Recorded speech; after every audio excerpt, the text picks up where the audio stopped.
নমস্কার, কেমন আছেন সবাই? আশা করছি সবাই খুব ভালো আছেন এবং সুস্থ আছেন। আজকে আপনারা শুনবেন লেখিকা অমৃতা কোনারের শ্রেয়া অরিত্রী সিরিজের থেকে দ্বিতীয় গল্প আধার পেরিয়ে। আজকের গল্পটি আমরা নিয়েছি বিভা পাবলিকেশন থেকে প্রকাশিত মৃতেরা কথা বলে এই বইটির থেকে। বইটির পারচেজিং লিঙ্ক দেওয়া থাকবে ডেসক্রিপশন বক্সে, চেক আউট করতে ভুলবেন না। এই সিরিজের প্রথম গল্প সে আছে প্রকাশিত হয়েছিল আমাদের চ্যানেলে বেশ কিছুদিন আগে। যদি আপনারা এখনও সেই গল্পটি না শুনে থাকেন, এই গল্পটি শোনা শেষে সেই গল্পটি নিশ্চয়ই শুনে নেবেন। তাহলে এই গল্পটিতে কি হচ্ছে সেগুলি বুঝতে আপনাদের সুবিধা হবে। আজকের গল্পটির দৈর্ঘ্যের কারণে আমরা গল্পটিকে দুটি পর্বে বিভক্ত করছি। আজ আপনারা শুনবেন গল্পের প্রথম পর্ব। গল্পের দ্বিতীয় তথা অন্তিম পর্ব আপনারা শুনবেন কাল ঠিক দুপুর 12টায়। আর এখন থেকে আমাদের প্রত্যেকটি গল্প আপনারা শুনতে পাবেন এক্সক্লুসিভলি স্পটিফাইতে। ইউটিউবে শোনার আগে আমাদের গল্পগুলি চলে আসবে আমাদের স্পটিফাই চ্যানেলে। তাই এখনও যদি আমাদের স্পটিফাইতে ফলো না করে থাকেন, ডেসক্রিপশনে দেওয়া লিঙ্কের মাধ্যমে আগে স্পটিফাইতে ফলো করে নিন। আর যদি ইউটিউবে আপনারা নতুন হয়ে থাকেন, তাহলে ইউটিউবে সাবস্ক্রাইব করে পাশে থাকা বেল আইকনটি প্রেস করতে ভুলবেন না। তাতে আমরা যখনই নতুন কোনো ভিডিও আপলোড করব, আপনাদের কাছে নোটিফিকেশন সবার আগে পৌঁছে যায়। আজকের গল্প পাঠী এবং গল্পের সূত্রধার আমি সন্তু। শুরু করছি আজকের গল্প লেখিকা অমৃতা কোনারে আধার পেরিয়ে প্রথম পর্ব।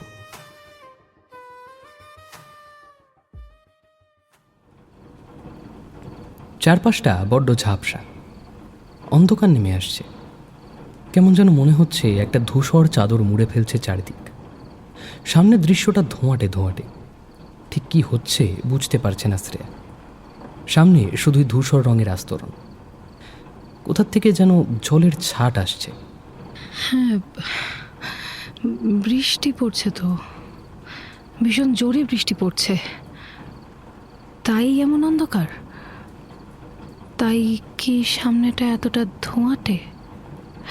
কিন্তু আমি তো শুয়েছিলাম। আমি আমি কোথায়? একবার চারপাশটা চোখ বোলাতেই চমকে ওঠে সে। নিজেকে আবিষ্কার করে সেই চেনা ব্যালকানিতে, সেই একই রকম বৃষ্টি, সেই এক স্নান। শ্রেয়া আঁতকে ওঠে। আরে, আমি তো এখন আমার নিজের বাড়িতে এসেছি। তাহলে এই মুহূর্তে আবির আর আমার ঘরের ব্যালকনিটায় কি করে পৌঁছালাম? ঠিক তক্ষুনি জোলো হাওয়ার দাপট এসে আরেকবার ভিজিয়ে দিয়ে যায় ওকে। চোখ দুটো কোনো মতে মুছে নিয়ে সামনে তাকায় শ্রেয়া। সামনের দৃশ্য এতটাই আবছা যে ভুরু কুঁচকে চোখ সরু করে সেদিকে কিছু দেখার চেষ্টা করতে হচ্ছে ওকে। এত ঝড় বৃষ্টি হচ্ছে, তাও বাগানের সেই করবী গাছটাকে স্থির হয়ে দাঁড়িয়ে থাকতে দেখা যাচ্ছে। একটুও হেলদোল নেই তাতে। আর তার ঠিক নিচের দিকে তাকাতেই শ্রেয়ার মনে হয় সেখানে কেউ দাঁড়িয়ে আছে, ঠিক সেই দিনের মতোই। কে ওটা? অরিত্রী? বিগত এক সপ্তাহে একটিবারের জন্য অরিত্রীর দেখা পাইনি। অরিত্রী কি এই বাড়ির বাইরে কোথাও যায় না? এই একটা সপ্তাহ মা বাবাই বোনকে নিয়ে কিভাবে যে কেটে গেল বুঝতেই পারলাম না। তবুও প্রতি মুহূর্তে যে কি ভীষণভাবে অরিত্রীকে মিস করেছি তা শুধু আমিই জানি। ধোঁয়াটা একটু একটু করে সরে যাচ্ছে কি? হ্যাঁ, তাই অরিত্রীকে দেখা যাচ্ছে। শ্রেয়া আবার চোখ দুটো দু হাতের আঙুল দিয়ে একবার রগড়ে নিল। হ্যাঁ হ্যাঁ হ্যাঁ, ওটা তো অরিত্রী, সেই প্রথম দিনের মতো আবারও দাঁড়িয়েছে। কিন্তু ওর ওর মুখটা সেদিনের মতোই থমথমে হয়ে আছে কেন? ওর তো এখন খুশি থাকার কথা। তাহলে কি অরিত্রী কষ্টে আছে? অরিত্রী, অরিত্রী, কি হয়েছে তোমার? অরিত্রী, কি হয়েছে? অরিত্রী! শ্রেয়ার ইচ্ছে করে এক ছুটে নিচে চলে যেতে, কিন্তু পারে না। ওর হাত পা কেমন যেন আড়ষ্ট হয়ে গেছে। ও আরো জোরে জোরে ডাকতে থাকে এবার। অরিত্রী, শুনতে পাচ্ছ? আমি এখানে, শুনতে পাচ্ছ অরিত্রী? বৃষ্টির বেগ আরও বাড়ছে। শ্রেয়া পুরোপুরি ভিজে গেছে, কিন্তু কিছুতেই নড়তে পারছে না। বৃষ্টির দাপট আবার একটা ধোঁয়ার বলয় সৃষ্টি করেছে, আর তাতেই অরিত্রীর অবয়বটা আবার ঝাপসা হয়ে আসছে। শ্রেয়া নিজেকে সচল করার প্রাণপণ চেষ্টা করছে, কিন্তু ব্যর্থ হচ্ছে। সেদিক থেকে চোখ ফেরিয়ে নিজের পা দুটোর দিকে তাকালো শ্রেয়া। পা দুটো যেন পাথরের মূর্তির অংশ, কিছুতেই কোনো সাড় পাচ্ছে না সে। ছটফট করতে করতেই অরিত্রীকে ডাকার জন্য আরেকবার করবী গাছের নিচের দিকে তাকালো, আর তার সাথে সাথেই চমকে গেল। ওখানে অরিত্রী ঠিক নয়, একটা অন্য অন্য অবয়ব আছে। সে কি হাঁটু মুড়ে বসে আছে? কিন্তু কে কে কে ওখানে? ঘুমটা ভেঙে যায় শ্রেয়া। ছটফট করতে করতে চোখ খুলে সামনে তাকাতেই হালকা আকাশি রঙের দেওয়ালটা নজরে এলো। উঠে বসে শ্রেয়া। ঘামে চুপচুপে ভিজে গেছে শরীরটা। এতক্ষণ সবটা স্বপ্ন ছিল তাহলে? আমি এই বাড়িতেই আছি? বাইরের অল্প আলো ঘরে প্রবেশ করেছে। সকাল হয়ে গেছে। মাথার পাশে সাইড টেবিল থেকে মোবাইলটা নিয়ে দেখল সকাল 6টা বাজে। উফ, কি ঘুমট গরম লাগছে রে বাবা। মনে হচ্ছে বাইরে বৃষ্টি হয়েছে। তাও এত গরম লাগছে কেন আমার? এসিটা কখন যে বন্ধ করেছি কে জানে। উফ। ব্যালকনিতে যাওয়ার জন্য যে কাঠের দরজাটা আছে তারই কাঁচের মধ্যে দিয়ে বাইরেটা দেখে বোঝা যাচ্ছে বাইরেটা ভিজে গেছে সারা রাতের বৃষ্টিতে। স্বপ্নটা নিয়ে আর ভাবে না শ্রেয়া। ও বুঝতে পারছে অরিত্রীর জন্য ওর মন খারাপ করছে, তাই হয়তো এরকম স্বপ্ন। খোলা চুলটাকে হাতে করে গুটিয়ে একটা খোপা করে বালিশের পাশে রাখা ক্লাচারটা দিয়ে আটকালো শ্রেয়া। তারপর পাশের টেবিলে রাখা জলের বোতলটা টেনে নিয়ে তার থেকে এক ঢোক জল গলায় ঢালতেই যেন স্বস্তি হলো। বিছানার থেকে নেমে এলো ব্যালকানিতে। দরজাটা খুলতেই বেশ কিছুটা ঠান্ডা হাওয়া এসে ধাক্কা মারল শ্রেয়ার মুখে। মনটা ফ্রেশ হয়ে গেল। একটু আগের ভয়, দুঃস্বপ্ন সবকিছু এই হাওয়ার দাপটে কোথায় মিলিয়ে গেল। চুলটা খুলে দিল শ্রেয়া। ঠান্ডা হাওয়ায় উড়ে যাক আবার ওরা, ঠিক যেমন আগে খোলা চুলে ব্যালকানিতে এসে দাঁড়াতো। ব্যালকানিতে বেরিয়ে এলো সে। সামনের দিকে চোখ দিতেই বুঝল ওর স্বপ্নের মতোই বেশ বেগে বৃষ্টি হয়েছে বাইরে। রেলিংয়ের ধার ঘেঁষে দাঁড়িয়েছে শ্রেয়া। এই ব্যালকানিটা রাস্তার ধারে, ঠিক বড় রাস্তা নয়, তবে পাড়ায় পাড়ায় যেমন চওড়া রাস্তা থাকে তেমন। অন্তত দুটো গাড়ি পাশাপাশি দাঁড়ানোর মতন ঠিক তেমন রাস্তা। শ্রেয়ার ছোটবেলা থেকেই এমন ব্যালকানি পছন্দ। তার বাড়ি তৈরির সময় সে আগেই বলে দিয়েছিল এই রাস্তার দিকের ব্যালকানি সহ ঘরটা ওর হবে। শ্রেয়া মনে মনে ভাবল, তখন একটা সময় ছিল আমার আর বোনের মধ্যে খুনসুটির দরুন এমনই একটা ব্যালকনি সহ ঘর ঠিক আমার ঘরটার পাশেই বানানো হলো।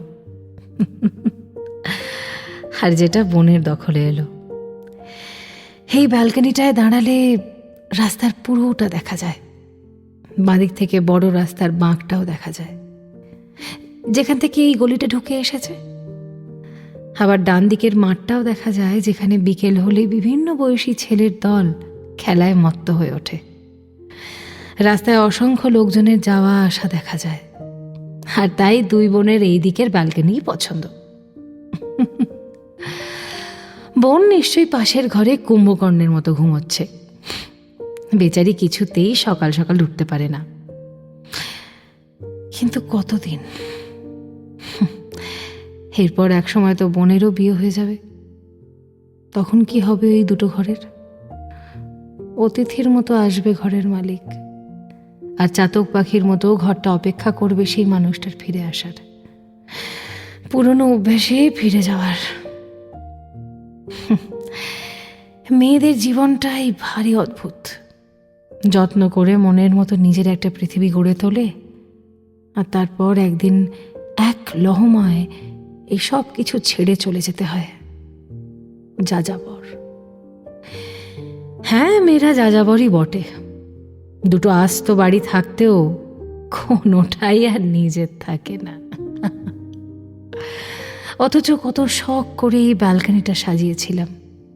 উপর থেকে নেমে আসা এই রং বেরঙের ভিঞ্জল, ছোট্ট টবগুলোয় নানা রকম গাছের বাহার, সব কিছু নিজের হাতে পছন্দ করেই তো সাজানো। কিন্তু না, এসব এখন পর। এর চেয়ে বরং ভালো হতো যদি আমার নিজেরও না বিয়ে হতো। আচ্ছা, কি দরকার এসবের? বোন, আমি, মা, বাবাই চারজনে আজীবন এভাবেই থেকে যেতাম। দুই বোনে চাকরি করতাম, নিজেদের মতো নিজেদের সাজানো ঘরটাকে আঁকড়ে বাঁচতাম জীবনের শেষ দিন পর্যন্ত। আচ্ছা, খুব কি অন্যায় হতো তাহলে? কথাগুলো পাগল হাওয়ার মতন দাপিয়ে বেড়াচ্ছিল শ্রেয়ার মনের মধ্যে। হঠাৎ চটক ভাঙল পরপর একসাথে দুটো ক্যাঁচ শব্দে। কোনো গভীর ভাবনায় ডুবে থাকলে আমাদের সামনের দৃশ্যপট যেমন ঝাপসা হয়ে যায়, শ্রেয়ারও ঠিক তেমনটাই হয়েছিল। সামনের দৃশ্য স্পষ্ট হতেই সে দেখল দুটো গাড়ি এসে থেমেছে নিচের রাস্তাটায়। একটা কালো রঙের প্রাইভেট কার আর পিছনে একটা ম্যাটাডোর। দেখে বোঝা যাচ্ছে ওই ম্যাটাডোরে কিছু আসবাব আছে। বাবা, এই ভোরবেলায় আবার কারা এলো? ব্যানার্জি জেঠুদের বাড়িতে অন্য ফ্যামিলি শিফট করেছে নাকি? কিন্তু কালই তো ব্যানার্জি জেঠুকে দেখলাম। শ্রেয়া দেখল গাড়ির ড্রাইভারের সিটের দিক থেকে একটা সাদা শার্ট আর নীল জিন্স পরা লোক নেমে এলো। ওপর থেকে মুখটা খুব একটা ভালো বোঝা না গেলেও বয়স 45-এর মধ্যেই হবে। লোকটা এগিয়ে গিয়ে বাড়িটার মেন গেটের সামনে দাঁড়িয়ে কাকে যেন একটা ফোন করলো। তারপর কয়েক সেকেন্ডের মধ্যেই বাড়ির সদর দরজা খুলে বেরিয়ে এলো একজন ভদ্রলোক। আরে, ওই তো জেঠু। ভদ্রলোক মেন গেটের দিকে এগিয়ে এলেন। তারপর দুহাত নমস্কারের ভঙ্গিতে জোর করে হাসি মুখে কিছু বললেন। এদিকে সাদা শার্ট পরা লোকটাও হাসি মুখে কিছু বলে গাড়ির দিকে এগিয়ে এলো। তারপর গাড়ির পিছনের দরজাটা খুলে দিয়ে কাউকে বেরিয়ে আসতে বলল। লোকটা একটু সরে দাঁড়াতেই শ্রেয়া দেখলো একটি মহিলা বেরিয়ে এলো গাড়িটার থেকে।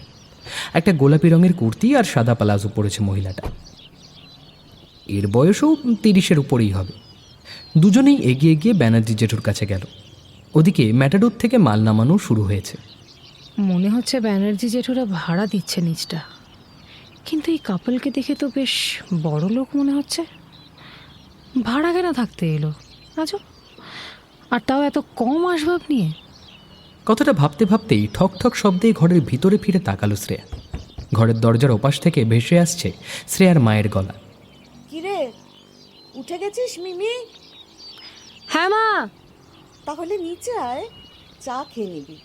আর আসার সময় কুম্ভকর্ণটাকেও নিয়ে আসবি। হ্যাঁ, আসছি আসছি। ঘরের ভিতর থেকে চোখ ফিরিয়ে সামনের দিকে একবার তাকালো শ্রেয়া। তারপর পিছন ফিরে ঘরের ভিতরে ঢুকতেই যাচ্ছিল, হঠাৎ কি মনে হতে আবার তাকালো ওই গাড়িটার দিকে। গাড়িটার ওই পাশ থেকে কে যেন একটা উঁকি মারছে। শ্রেয়া ভালো করে তাকালো। একটা পুচকে বাচ্চা মেয়ের মুখ। গাড়ি থেকে নেমে একদম গাড়িটার পিছনের দিকে দাঁড়িয়ে আছে সে। মাঝে মধ্যে সেখান থেকে একবার করে মুখ বাড়াচ্ছে, আর শ্রেয়া তাকাতেই লুকিয়ে পড়ছে। ভারী মিষ্টি বাচ্চা তো। বেশ সুন্দর একটা ছোট্ট পরিবার। বাবা মাকেও বেশ ভালো দেখতে। আর বাচ্চাটাও কি মিষ্টি কি মিষ্টি। এইটুকু বাচ্চা কারো নজর এড়িয়ে যদি বড় রাস্তার দিকে চলে যায় তাহলে খুব বিপদ হয়ে যাবে। শ্রেয়া হাতের ইশারায় ওকে বলবার চেষ্টা করলো মায়ের কাছে গিয়ে দাঁড়াতে, কিন্তু সে লুকোচুরি খেলে যাচ্ছে। ওদিকে ওর বাবা ব্যানার্জি জেঠুর সাথে বাড়ির ভিতরে ঢুকে যাচ্ছে। তবে ওর মা গাড়ির দিকে আবার এগিয়ে আসছে। সেটা দেখে হাঁপ ছাড়ল শ্রেয়া। গাড়ির ভিতর থেকে ওর মা তার সাইড ব্যাগটা বের করছে দেখেই মেয়েটা ছুটে ওর মায়ের কাছে চলে গেল। যাক। দীর্ঘশ্বাস ফেলে ঘরে ঢুকে এলো শ্রেয়া।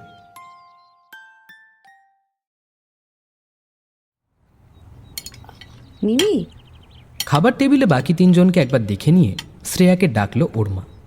একটু পাস্তা মুখে ঢুকিয়েই উত্তর দিল শ্রেয়া। কিছু ভাবছিস নাকি? কি ব্যাপারে? ও বাড়িতে যা হলো, মানে তুই ভালো থাকবি তো? দেখো মা, আমি জানি তোমার চিন্তা হচ্ছে খুব, কিন্তু তুমি তো দেখলে আমি কিভাবে। উফ মা, এসব আলোচনা তোমরা একটু বন্ধ করো তো। দিভাইয়ের যা মনে হবে ও সেটাই করবে। ওর উপর একটু ভরসা রাখো। হ্যাঁ, ঠিক ঠিক ঠিক, আমারও তাই মত। হ্যাঁ, ও একটু ভাবার সময় নিক বরং। শ্রেয়ার বাবা সুজয় বসু ছোট মেয়ের সঙ্গে তাল জুড়লেন দেখে শ্রেয়ার মা মঞ্জিরা দেবী রীতিমতন চেঁচিয়ে উঠলেন। হ্যাঁ, তোমরা তিনটেই একদম এক। আমি মা তো, আমার মেয়েটাকে নিয়ে খুব চিন্তা হয়। ওর গোটা জীবন পড়ে আছে সামনে। মা প্লিজ আমাকে একটু সময় দাও। এখন ওই বিষয়ে একদম ভাবতে ইচ্ছা করছে না, প্লিজ। শ্রেয়ার কথায় একটু যেন নরম হয়ে গেলেন মঞ্জিরা দেবী। মেয়েটার ওপর দিয়ে যা ঝড় বয়ে গেছে, সবে 1 সপ্তাহ হয়েছে মেয়েটা একটু শান্তিতে আছে। ওর যখন মনে হবে তখনই এই বিষয়ে আলোচনা করাটা ঠিক হবে। উনি প্রসঙ্গ পাল্টানোর জন্য সুজয়বাবুর দিকে ফিরে বেশ কড়া গলায় বললেন, এই যে জলখাবারটি খেয়ে আবার পেপার নিয়ে বসে পড়ো না যেন, তাহলে আর ভালো মাংস পাবে না। রবিবারের দিন এমনিতেই মাংসের দোকানে সকাল থেকে লাইন পড়ে গেছে। বেশি দেরি করলে আর পেতে হবে না। আর মাটন বিরিয়ানিও হবে না বলে দিলাম, কিন্তু মাথায় থাকে যেন। আচ্ছা বাবাই, বল। বলছি ব্যানার্জি জেঠুরা কি বাড়ি বিক্রি করছে বা ভাড়া দিচ্ছে নাকি? হ্যাঁ, ওই দুদিন আগেই কথা হলো তো ব্যানার্জিদের সাথে। ওই বলছিল যে একটা ভালো ফ্যামিলি পেয়েছে, ভাড়া দিয়ে দিচ্ছে। কদিন ধরেই নাকি ভাবছিল। আর ওনারা দুজন মানুষ, মেয়েটাও তো বিদেশে থাকে, তাই ভাড়া দিয়ে দিল। কেন বলতো? না মানে আসলে আজ ভোরেই সেই ফ্যামিলিটা শিফট করেছে, আমি দেখলাম, তাই জিজ্ঞেস করছি আর কি। বেশ সম্ভ্রান্ত পরিবার, কিন্তু মানে দেখে মনে হচ্ছে না যে ভাড়া থাকতে পারে। আর কি কম ফার্নিচার নিয়ে এসছে। তাতে কি হয়েছে? আজকাল কত লোকের কাজের জায়গার কাছাকাছি থাকতে হয়। সব সময় কি আর ভালো ফ্ল্যাট পাওয়া যায়? তখন কদিনের জন্য কোথাও ভাড়া থাকে। তাছাড়া বাড়ির রেনোভেশন হলেও অনেক সময় আমি তো সেই কবে থেকে বলছি আমাদেরও নিচের তলার ওদিকটা ভাড়া দিয়ে দিই। এরপর আরেকটার বিয়ে হয়ে গেলে এই গোটা বাড়িটা তখন আমাদের দুই বুড়ো বুড়িকে পাহারা দিতে হবে। উফ মা প্লিজ, আমি বিয়ে করছি না, হ্যাঁ, তাই ওসব অলিক কল্পনা বন্ধ করো তো একটু। আর তোমাদের বুড়ো বুড়ি হতে এখনো অনেক বছর বাকি, বুঝেছো? বেশ, ওসব তর্ক ছাড়ো তো এখন। জানো বাচ্চাটা কি মিষ্টি। কথাটা মাঝপথেই থেমে যায় শ্রেয়া। ওর ফোনটা বেজে উঠেছে। স্ক্রিনে ভেসে উঠছে আবিরের নাম্বার।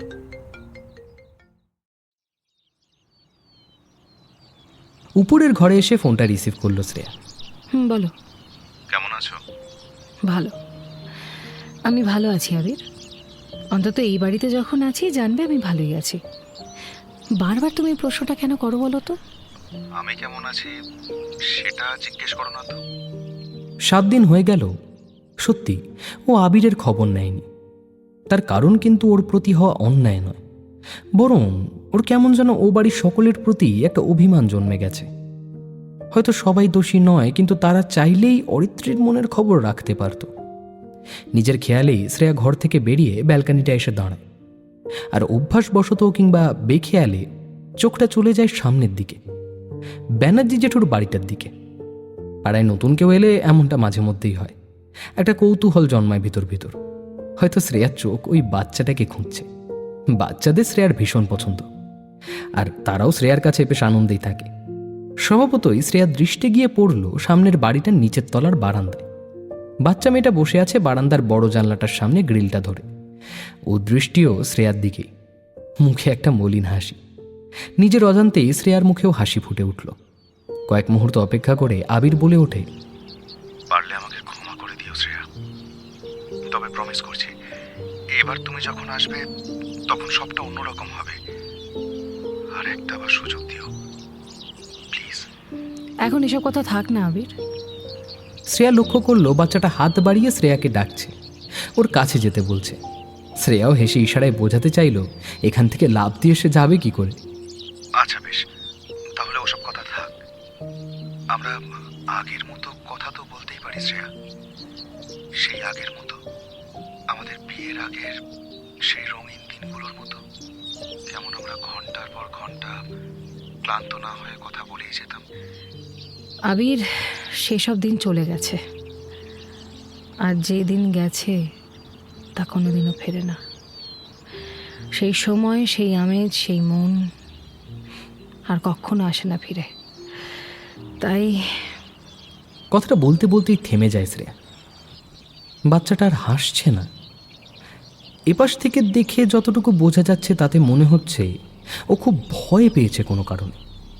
কি অদ্ভুতভাবে জোরে জোরে হাত নেড়ে ডাকছে শ্রেয়াকে, কি ভীষণ ছটফট করছে, যেন এক্ষুনি কিছু একটা সাংঘাতিক ঘটনা ঘটতে চলেছে। শ্রেয়া কি করবে বুঝতে পারছে না। শ্রেয়া, শ্রেয়া, কি হলো? কি হলো? থেমে গেলে কেন? তাই কি? আবির কিছু বলে চলেছে, কিন্তু শ্রেয়ার কানে তা ঢুকছে না, কারণ কান থেকে মোবাইলটা সরে গেছে ওর। বাচ্চাটা বসেছিল এতক্ষণ, এবার ওই জানলার বসার জায়গাটাতেই উঠে দাঁড়িয়েছে। কি অদ্ভুতভাবে ছটফট করছে, কি অসম্ভব ভয় পেয়েছে সে। কেমন একটা আকুতি করছে যেন। শ্রেয়াকে বারবার ডাকছে হাত নেড়ে। শ্রেয়া বুঝে উঠতে পারছে না কেন বাচ্চাটা এরকম করছে। সামনের দিকে তাকিয়ে থাকতে থাকতেই একটা আশঙ্কা মাথায় এলো শ্রেয়ার, আর তার সাথে সাথেই ও চমকে উঠল। মনে হলো একটা ঠান্ডা বাতাস যেন ওর শরীরের ভিতরে উপর থেকে নিচের দিকে বয়ে গেল। বাচ্চাটা একটু একটু করে পিছিয়ে যাচ্ছে। ও পিছিয়ে যাচ্ছে জানলার গ্রিল ছেড়ে। এই প্রান্ত থেকে একটু একটু করে সে ভিতরের দিকে যাচ্ছে, পিছনে না ফিরে। ও দৃষ্টি শ্রেয়ার দিকে, মুখে আতঙ্কের ছাপ স্পষ্ট। আরে আরে পড়ে যাবে তো। হ্যালো হ্যালো শ্রেয়া, হ্যালো, কি বলছো তুমি? কে পড়ে যাবে? আবিরের গলার স্বর হালকাভাবে শ্রেয়ার কানে আসলেও মস্তিষ্কে পৌঁছাচ্ছে না। ওর ভুরু কুঁচকে গেছে, মাথায় একটা আশঙ্কা ঘুরপাক খাচ্ছে। আরেকবার বলল, পিছিও না, পড়ে যাবে তো তুমি, পেছাচ্ছ কেন? বাচ্চাটা তাও শুনল না। কি যে দেখেছে ও কে জানে। কেন যে ও এরকমভাবে ভয় পেয়ে পিছিয়ে যাচ্ছে তাও বুঝতে পারছে না শ্রেয়া। আর দেখতে দেখতেই কয়েক সেকেন্ডে পিছনের দিকে উল্টে পড়ে গেল বাচ্চাটা শ্রেয়ার চোখের সামনে। শ্রেয়া ব্যাকুল দৃষ্টিতে খুঁজতে থাকে ওর বাবা মাকে। নিশ্চয়ই শব্দ শুনে এক্ষুনি বেরিয়ে আসবেন তারা, কিন্তু না, কেউ এলো না। বাচ্চাটার জন্য চিন্তায় ছটফট করতে করতেই শ্রেয়া নজর পড়ল বাড়িটার দোতলার জানলায়, আর সাথে সাথেই দুপা পিছিয়ে ছিটকে আসে শ্রেয়া। দোতলার জানলায় ঠিক ওর সোজাসুজি বসে আছে বাচ্চা মেয়েটা, একইভাবে একটু আগে নিচের বারান্দার জানলায় যেমন বসেছিল, ঠিক একইভাবে কিছুক্ষণ আগের মতোই সে হাত নেড়ে ডাকছে শ্রেয়াকে। এই কি দেখছি? আদৌ ঠিক দেখছি তো?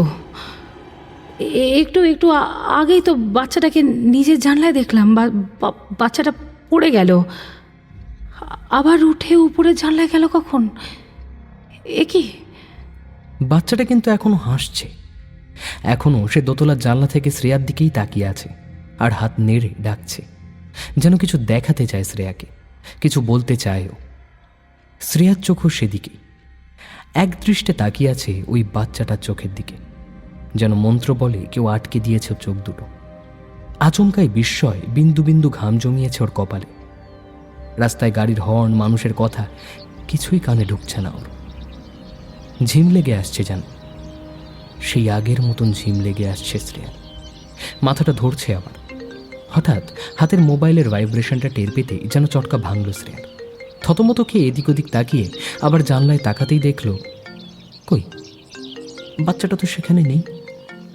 আগের কথাটা মাথায় আসতেই শ্রেয়া আবার নিচের বারান্দার দিকে তাকালো, কিন্তু না, সে সেখানেও নেই, কোথাও দেখা যাচ্ছে না তাকে।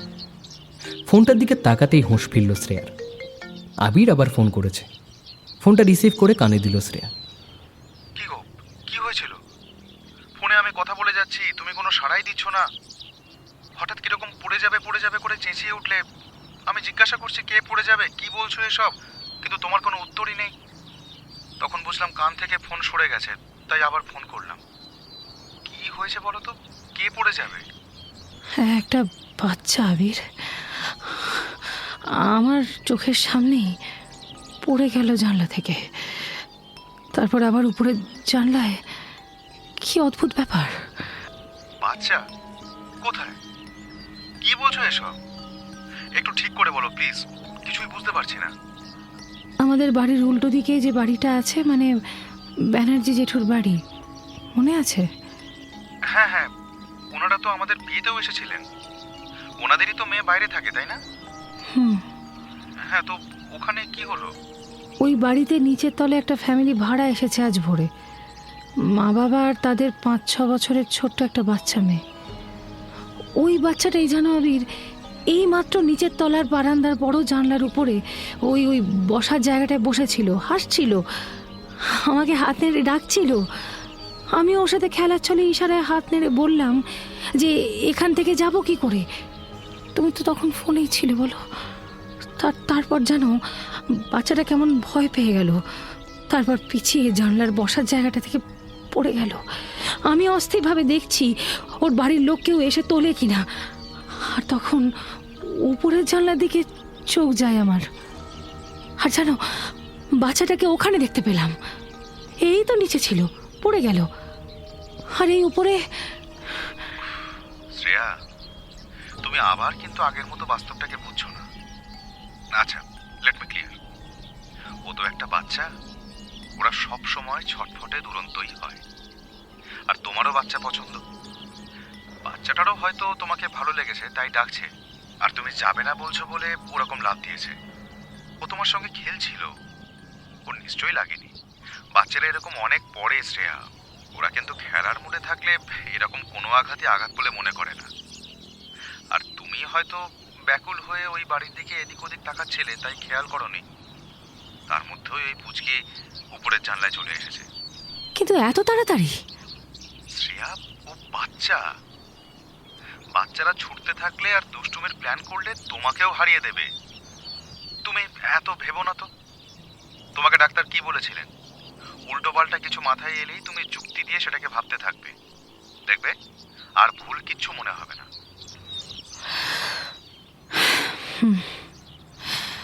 দাদা ভাইও কি অরিত্রীর অস্তিত্ব টের পেল না, নাকি পেয়েছে? ওই বাড়ির বাইরে কি অরিত্রী আসতে পারে না? কে জানে। বিগত 7 দিনে তো স্বপ্ন ছাড়া ওর আর কোনোভাবেই দেখা পাইনি।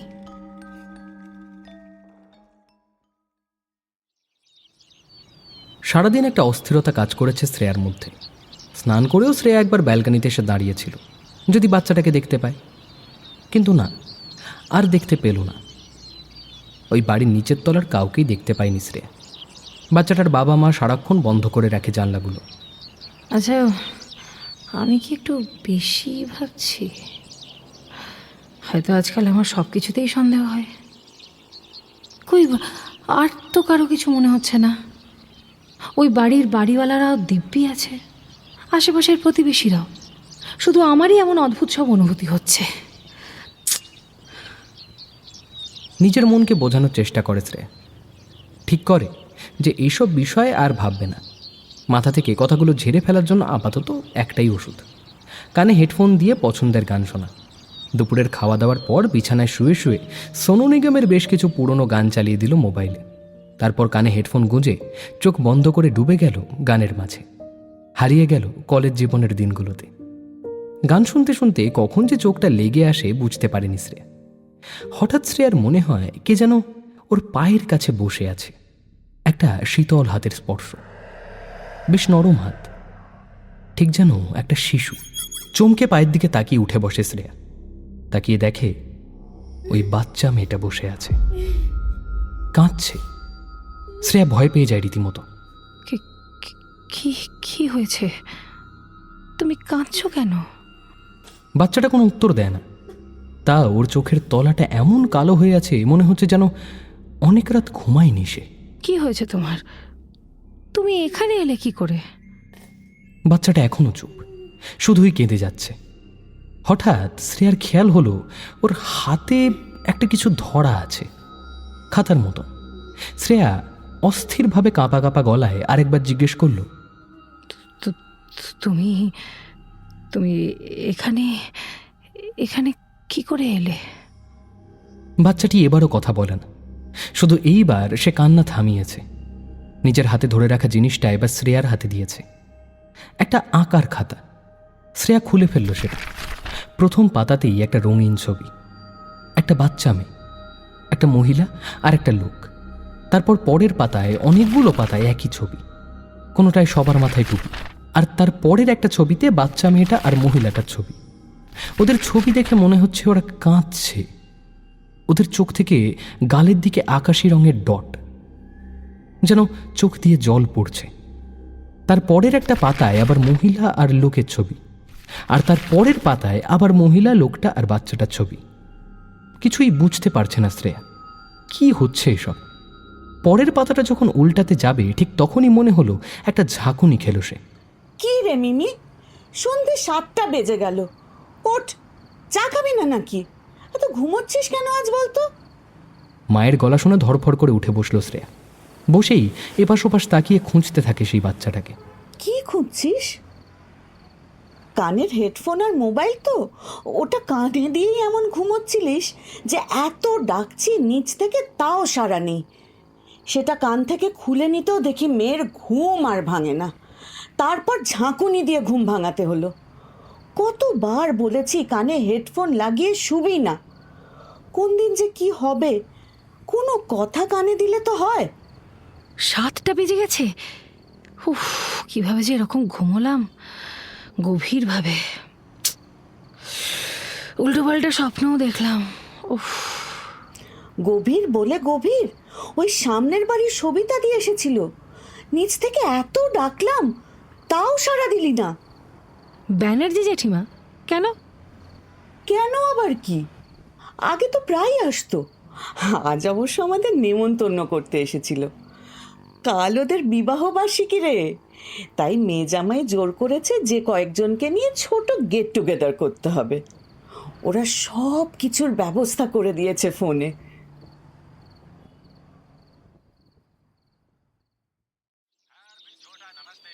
মাথাটা খুব ধরে আছে আজ। এমনিতেই সাইনাসের সমস্যা আছে। হঠাৎ করে কোনো উত্তেজনা, রাত জাগা, অনেকক্ষণ এক নাগাড়ে বই পড়া কিংবা মোবাইল স্ক্রিনে চোখ রাখা, অতিরিক্ত গরম, রোদ অথবা ভীষণ ঠান্ডা, এই সব কিছুতেই সাইনাসের ব্যাপারটা চাগাড় দিয়ে ওঠে। আজও বড্ড ধরেছে মাথাটা। চোখের একপাশের কোনটা যন্ত্রণা করছে এত যে কথা বলতেও ইচ্ছে করছে না শ্রেয়ার। সব হয়েছে এই দুপুরের বিদঘুটে স্বপ্নটার জন্য। ধ্যাৎ, কিন্তু কী সব যে দেখলাম তা তো বুঝতেই পারছি না। ওই বাচ্চাটাকে ওভাবে দেখলাম কেন? আর বাচ্চাটা কি সত্যি অদ্ভুত, নাকি আমার মনে হচ্ছে? তাই কি এমন অদ্ভুত স্বপ্ন দেখলাম? কিন্তু ওই আঁকার খাতাটা কেন দেখলাম আমি? ধুত বাবা, কি সব আজে বাজে ভাবছি। অবশ্য সব ছোট বাচ্চাদেরই তো একটা করে আঁকার খাতা থাকে, যাতে সে তার মনের মতো ছবি সাজিয়ে রাখে। ওটাই তো তার মনের ভাব প্রকাশের সব থেকে বড় আয়না। সেই অর্থে হয়তো এটাও স্বাভাবিক। সকালের ঘটনাটা খানিকটা চমকে গেছিলাম, আর মনের মধ্যে কোথাও একটা আশঙ্কা, ভয় রয়ে গিয়েছিল। সারাক্ষণ বাচ্চারার বিষয় ভেবেওছি। হতে পারে তার ফলেই হয়তো ওরকম অদ্ভুত একটা স্বপ্ন দেখেছি। মানুষের সাবকনশিয়াস মাইন্ডে থাকা অনেক কিছুই তার স্বপ্নের মাধ্যমে প্রতিফলিত হয়।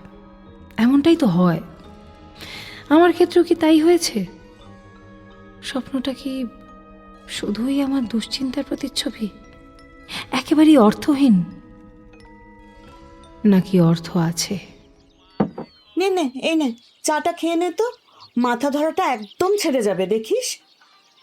শ্রেয়ার সামনে টি টেবিলটার উপরে একটা বড় কফি মাগ ভর্তি চা রাখলেন মঞ্জিরা দেবী। শ্রেয়া সোফার উপরে চোখ বন্ধ করে আছে, আর ডান হাতের 3টে আঙুল দিয়ে নাকের উপরের দিকটা চেপে ধরে আছে। সামনেই টিভি চলছে, ওর প্রিয় একটা সাউথের মুভি চলছে। বাবাই আর বোন সেটাই হাঁ করে দেখে যাচ্ছে। সেসবে কোনো খেয়াল নেই শ্রেয়ার। সেটা দেখেই মঞ্জিরা দেবী বুঝেছেন মেয়ে সাইনাসের সমস্যাটা আবার জ্বালাচ্ছে। এমনিতেই শ্রেয়া বেশ চা প্রেমী। এই বড় কফি মাগ ভর্তি চা না খেলে ওর যেন চায়ের তেষ্টা মেটে না। এই তো কদিন আগে ও কেমন মা, বাবা আর 2 বোন মিলে এই হলঘরে বসে জমিয়ে চা আর ঝালমুড়ি মাখা খেয়েছে, আর টিভিতে চলতো কোনো একটা সিনেমা। শ্রেয়ার বিয়ের পর সেসব দিন যেন স্মৃতি হয়ে গেছে। মা, ও মা, কি বলছি ওই ব্যানার্জি জেঠুদের বাড়ি কাল যাবে? হ্যাঁ, মানে যাওয়ার সেরকম ইচ্ছে নেই যদিও, কিন্তু এতবার করে বলল, না গেলে খারাপ ভাবতে পারে। কিন্তু মিমি, তোকে একটা কথা বলি মা, একটু মাথায় রাখিস। কি? ও বাড়িতে কাল কিন্তু আশেপাশের আরও কয়েকজন আসবে, বেশ লোকজন থাকবে। তোকে যদি কেউ তোর শ্বশুর বাড়ির কথা জিজ্ঞেস করে, বা বর আসবে কবে কিংবা কদিনের জন্য এসেছিস, এই ধরনের প্রশ্ন করে, হঠাৎ করে মাথা গরম করিস না মা। ও বাড়ির কথা বললে বলিস, বলবো সবাই ভালো আছে, আর বর খুব ব্যস্ত তাই আসতে পারেনি। এর মাঝেই কোনোদিন একটা আসবে। ওকে? অনেক বড় হয়ে গেছিস না মা। বাট প্লিজ মা, যদি কেউ জিজ্ঞেস করে কদিন থাকবি, আমি সিরিয়াসলি মাথা ঠিক রাখতে পারবো না কিন্তু, বলে দিলাম। আর ডিরেক্টলি বলে দেবো সব। আমার বাড়ি কদিন থাকবো না থাকবো প্ল্যান করে আসিনি, ব্যাস। যত দিন হবে আমার খুশি তত দিন থাকবো। আপনাদের কারো সমস্যা আছে? মানে জাস্ট ভাবো, বিয়ের আগে এসব প্রশ্ন কেউ করতো না, আর বিয়ের পরেই সমস্ত অসহ্যকর প্রশ্ন শুরু হয়ে যায়। কদিন থাকবি, কদিন থাকবি, ডিসকাস্টিং একেবারে। সাবাস মেরি টাইগ্রেস, ইয়ে হুই না বাত। এই জন্যই তো আমি বিয়ে করব না, আর এসব প্রশ্নের উত্তরও দিতে হবে না। একদম একদম, এটা তোদের বাড়ি, কদিন থাকবি না থাকবি এটা অন্য কেউ ঠিক করে দেবে না। কিন্তু এই ছুটকির পাগলামোটা দেখেছো? ও নাকি বিয়েই করবে না। কি যে বলে না। হাসতে হাসতে শ্রেয়া থেমে যায় হঠাৎ। ওর কি যেন একটা মনে পড়তেই মুখের হাসিটা ফিকে হয়ে আসে। চায়ের বাকিটুকু গলায় ঢেলে ওর মায়ের দিকে তাকিয়ে প্রশ্ন করে, আচ্ছা মা, ওই জেঠিমা কিছু বলছিল কি বিষয়? ওই ভাড়াটেদের ব্যাপারে? হ্যাঁ, বলছিল তো। খুব শান্ত পরিবার, খুব বড় লোকও, জানিস। ওদের কি যেন একটা সমস্যা হয়েছে বাড়িতে। মনে হয় রিপেয়ারিং এর কিছু কাজ চলছে, তাই কদিনের জন্য নাকি থাকতে এসেছে। এখনো বলেনি 1 মাস নাকি 2 মাস নাকি কতদিন থাকবে। তবে ওদের বেশ ভালোই হয়েছে, দুজনের গোটা বাড়িতে কদিন আর একা থাকতে হবে না। আর কম দিনের জন্য বেশ ভালো ভাড়াও পাচ্ছে রে। ও আচ্ছা, আর কিছু? আর কিছু মানে কি?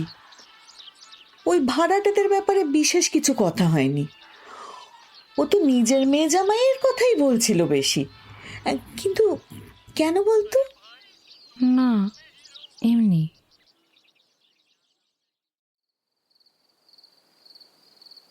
সন্ধ্যা থেকে রাতটুকু শ্রেয়ার মাথায় অদ্ভুত চিন্তাগুলো ঘুরপাক খেয়ে যাচ্ছিল।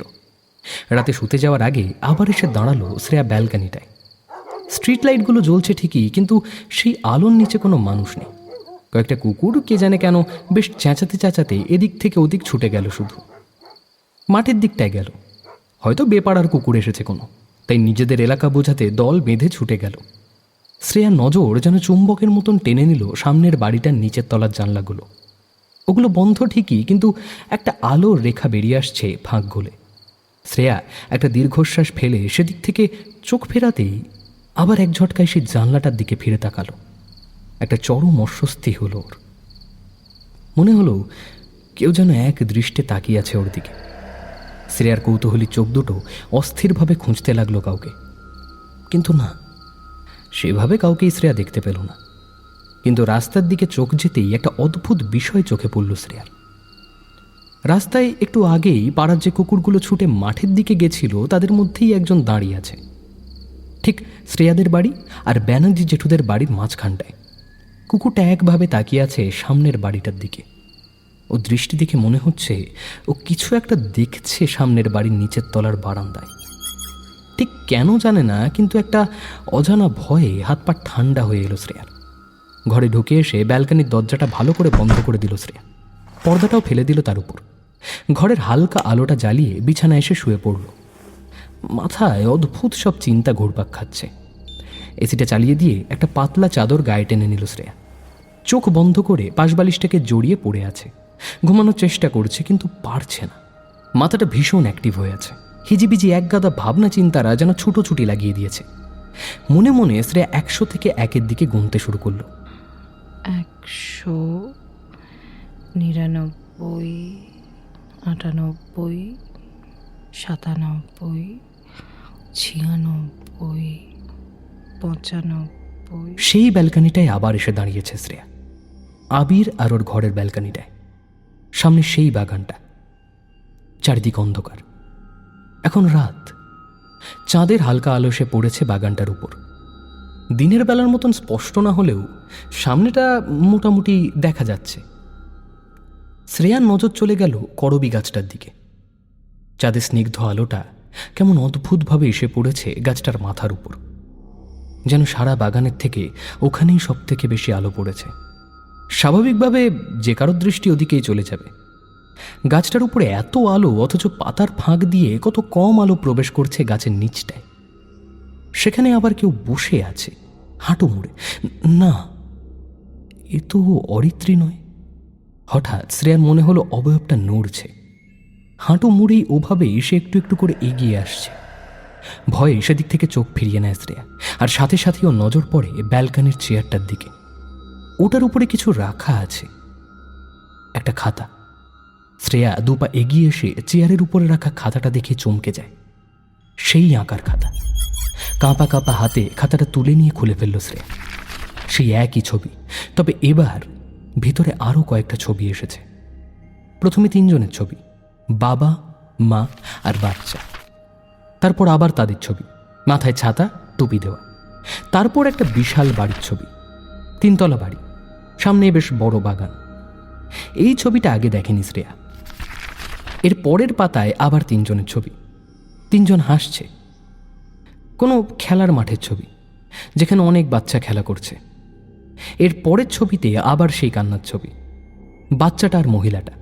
তার পরের ছবিতেই আবার 3 জন, আর তার পরের ছবিতে সেই বাচ্চাটা দূরে, লোকটা আর মহিলাটা একসাথে। আবার সেই বাড়িটার ছবি, আবার বাচ্চাটার একার ছবি, সে কাঁদছে।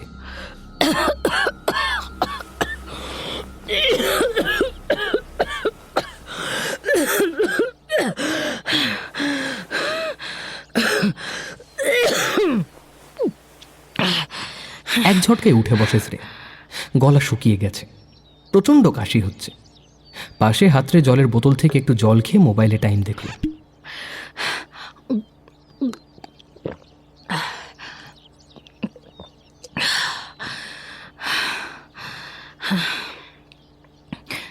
কি সকাল 8টা? আরে বাপরে বাপ, এতক্ষণ ঘুমলাম আজ, আর মা আমাকে ডাকেও নি। সিঁড়ি দিয়ে নামতে নামতে জিজ্ঞেস করলো শ্রেয়া, মা, তোমরা ডাকলে না আমাকে? ও, উঠে গেছিস? ও বাড়ি থেকে আসার পর থেকে তো একদিনও বেশি করে ঘুমোসনি মা। আজ ঘুমোচ্ছিস দেখে আর ডাকলাম না। নে নে, তাড়াতাড়ি মুখ ধোয়ায়, সবাই চা খাচ্ছি, তোরটাও নিয়ে আসছি। শ্রেয়া মুখ ধুয়ে এসে চায়ে চুমুক দিয়ে জিজ্ঞেস করলো, আচ্ছা, আজ কখন যাচ্ছি আমরা ওদের বাড়িতে? সন্ধে নাগাদ যেতে বলেছে রে। কেক কাটা আছে নাকি? আর ওর মেয়ে জামাইও বলেছে ওই সময় যেন সবাই থাকে। ওরা ভিডিও কলে কথা বলবে, বিশেষ করে তোদের 2 বোনের কথাও বলেছে আহিলি। হ্যাঁ, আহিলেদি তো আমার ফেসবুকে আছে, আমাকে বোধহয় পিংও করেছিল মেসেঞ্জারে। শ্রেয়া আর উত্তর দিল না। একটু একটু করে চা খেতে লাগলো। ওর মাথায় ঘুরছে একটাই কথা, আজ আমার মনের খটকাটা দূর করেই ছাড়বো, এই রহস্য ভেদ করেই ছাড়বো আমি।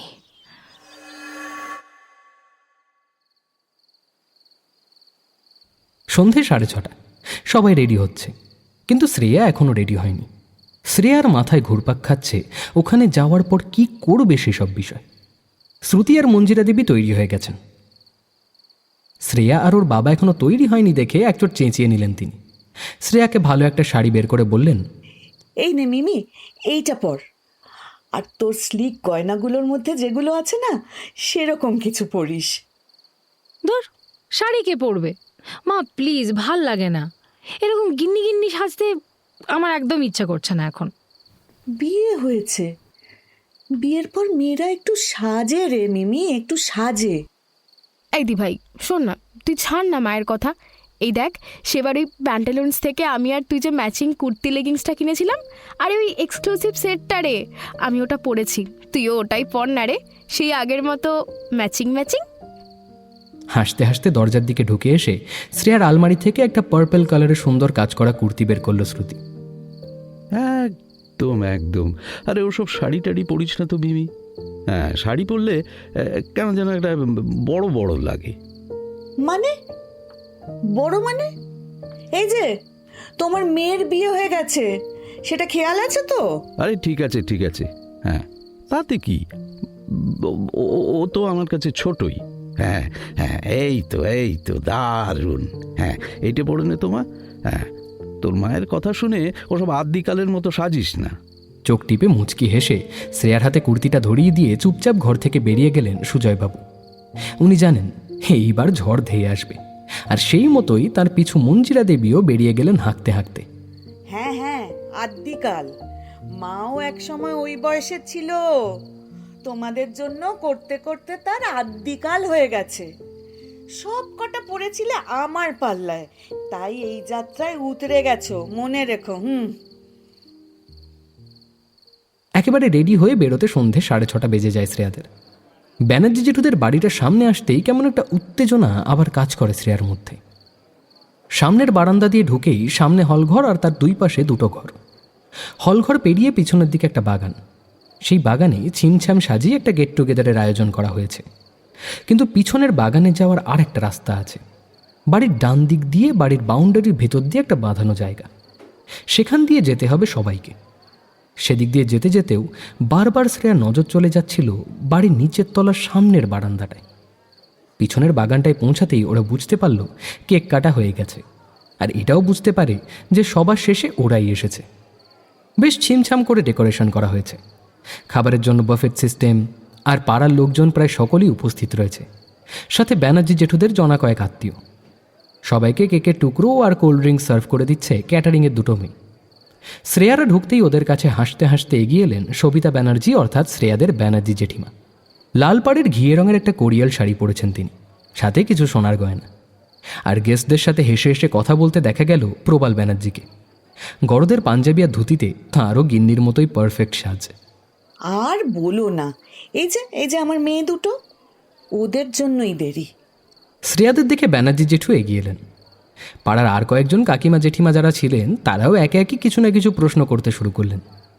এটা একটা মুশকিলের ব্যাপার। পাড়ার কোনো মেয়ের বিয়ে হলেই আর বিয়ের পর সেই মেয়ের বাপের বাড়িতে এলেই হাজার লোকের হাজার রকম প্রশ্ন, আর সবটাই রিলেটেড শ্বশুরবাড়ি নিয়ে। শ্রেয়া কোনো রকমে সেই সব প্রশ্নকে পাশ কাটিয়ে একটু ভিড়টা ছেড়ে একটা কোণে এসে দাঁড়ায়। একটা জায়গা থেকে সবাইকে লক্ষ্য করা যাচ্ছে। এইবার খোঁজার পালা। কোথায় ওই পরিবারটা? কাউকে তো দেখা যাচ্ছে না। কথাটা ভাবতে ভাবতেই শ্রেয়া দেখল ওই মহিলা আর লোকটা হলঘরের দরজাটা খুলে বেরিয়ে আসছে বাগানের মধ্যে। কিন্তু বাচ্চাটা কই? শ্রেয়া আর দেরি না করে ওই দুজন কোন দিকে যায় সেটাই বোঝার চেষ্টা করে, আর সেই মতো এগিয়ে আসে। ওরা স্বামী স্ত্রী মিলে বেরিয়ে আসতেই ব্যানার্জি জেঠিমা তৎপর হয়ে এগিয়ে যান। ক্যাটারিংয়ের একটা মেয়েকে ইশারায় ডেকে কেক আর কোল্ড ড্রিঙ্কস দিতে বলেন ওদের। লোকটা সেই প্লেটটা হাতে নিলেও মহিলাটা শুধুই কোল্ড ড্রিঙ্কসটা হাতে নিয়ে একটা শুকনো হাসি হাসল। বড্ড ফিকে লাগছে মহিলাকে। কিন্তু কেন? বাচ্চাটাই বা কোথায়? ও কি অসুস্থ? পার্টি বা অনুষ্ঠান হলে বাচ্চারা সেখানে সবার আগে থাকে। তাহলে যে করেই হোক ওই পরিবারের রহস্য আমাকে জানতেই হবে। তার জন্য ওই মহিলার সাথে আলাপ করাটা প্রয়োজন, আর সেই চেষ্টাই করতে হবে আমাকে। কিন্তু কিভাবে কিভাবে কিভাবে কিভাবে? শ্রেয়ার মাথায় একটা বুদ্ধি খেলে যায়। সে এগিয়ে যায় ব্যানার্জি জেঠিমার দিকে। ব্যানার্জি জেঠিমা ওই পরিবারের সাথে দাঁড়িয়ে কিছু কথা বলছেন হেসে হেসে। সেদিকে এগিয়ে যায় শ্রেয়া। জেঠিমা, তুমি বোনকে দেখেছো গো? এই একটু আগেই তো দেখলাম, মনে হলো ওই অরুন্ধতির বাচ্চাটার সাথে খেলছিল। ওই দেখ, বাচ্চা পার্টিদের সাথে জমে গেছে ওইখানে। শ্রেয়া আগেই দেখেছে বোন কোথায়। এটা কেবল ওই পরিবারের সাথে পরিচয় করার একটা ফন্দি, আর শ্রেয়া যেমনটা চেয়েছিল তেমনটাই হলো। এই দাঁড়া, তোর সাথে আলাপ করিয়ে দিই। এনারা এই কয়েকদিনের জন্য এখানে এসেছেন, এই নিচের তলায় আছেন। আমরা দুটো বুড়ো বুড়ি একাই থাকি, একটু সঙ্গী পেলাম। এই যে পিয়ালি আর সায়ন্তন, ভারী ভালো দুজনে। মাসিমা, আপনি কিন্তু আমাদের লজ্জায় ফেলছেন এবার। না না, লজ্জা কিসের? তোমরা সত্যিই খুব ভালো। আচ্ছা, তোমাদের বলছিলাম, ওই সেদিন যে আমার মেয়ের কাছে ছোটোবেলায় পড়তো দুই বোন, খুব আসতো ছোটোবেলায় আমাদের বাড়িতে। এই হচ্ছে শ্রেয়া, বড় বোনটা। বলছিলাম না যে আমাদের বাড়ির সোজাসুজি থাকে। ওর বিয়ে হয়েছে সবে এই কমাস হলো। খুব ভালো পড়াশোনায়। হ্যালো। হ্যালো। খুব মিষ্টি দেখতে তোমার। Thank you. আপনাকেও খুব সুন্দর দেখতে। আমাকে কিন্তু আপনি না বললেও চলবে। তুমি আমার থেকে ছোটই হবে কয়েক বছরের, তাই আপনি বলতে হবে না। দিদি তুমি বললেই ভালো লাগবে আমার। বেশ বেশ, আমিও আপনি বলতে ভালোবাসি না একদম, বিশ্বাস করুন। কিন্তু কিছু মানুষ আবার পছন্দ করেন না, তো তাই। আচ্ছা দিদি, তোমাদের বাড়ি কোথায়? সায়ন্তন, এসো, তোমাকে ওই কয়েকজনের সাথে একটু আলাপ করাই। হ্যাঁ ইয়ে তুমি তাহলে এখানেই থেকো, শরীরটা তোমার ভালো নেই, আমি কিছুক্ষণের মধ্যে আসছি। আর শোনো, তোমার যদি তেমন মনে হয় তুমি ঘরে চলে যাও, আমি পরে তোমার ডিনার নিয়ে যাব। ওকে, তুমি চিন্তা করো না। সায়ন্তন এগিয়ে যায় ব্যানার্জি জেঠিমার সাথে। বোঝাই যায় যে বউয়ের বেশ খেয়াল রাখে সে। বারবার ফিরে তাকিয়ে ইশারা করছে শরীর ঠিক আছে কিনা। তোমার কি খুব শরীর খারাপ? না, ওই একটু মাথাটা ধরে থাকে, একটু দুর্বল। একটা কথা বলি, আমরা ভেতরে গিয়ে বসেও তো কথা বলতে পারি। আমারও না বেশি লোকজনের মাঝে থাকলে মাথা ধরে যায়। তোমার খুব একটা অসুবিধে না হলে তোমার রুমে বসেই কথা বলতে পারি? এমা, অসুবিধা হবে কেন? চলো চলো, আমারও সুবিধাই হয় জানো তো, দাঁড়িয়ে থাকতে আর ভালো লাগছে না। পিয়ালির সাথে হলঘরে ঢুকেও শ্রেয়ার নজর বাচ্চাটাকেই খুঁজতে থাকে, কিন্তু এখানেও কেউ নেই। ঘরের ভেতর ঢুকে আসতেই শ্রেয়ার নজর পড়ল বিছানার পাশে সাইড টেবিলের উপর সেই বাচ্চাটার একটা ছবি। শ্রেয়া আর থাকতে না পেরে প্রশ্নটা করেই ফেলল, ও কোথায়? কে? ও মানে ও তোমার মেয়ে তো। ও কোথায় দিদি? এসে থেকে তোকে দেখতে পেলাম না।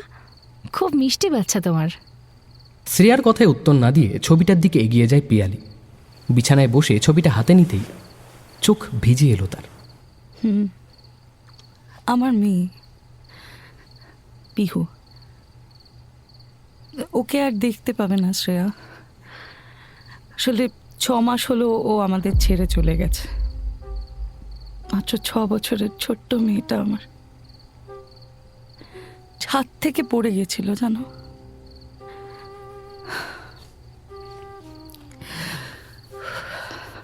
কেন যে আমি একটু নজর রাখলাম না।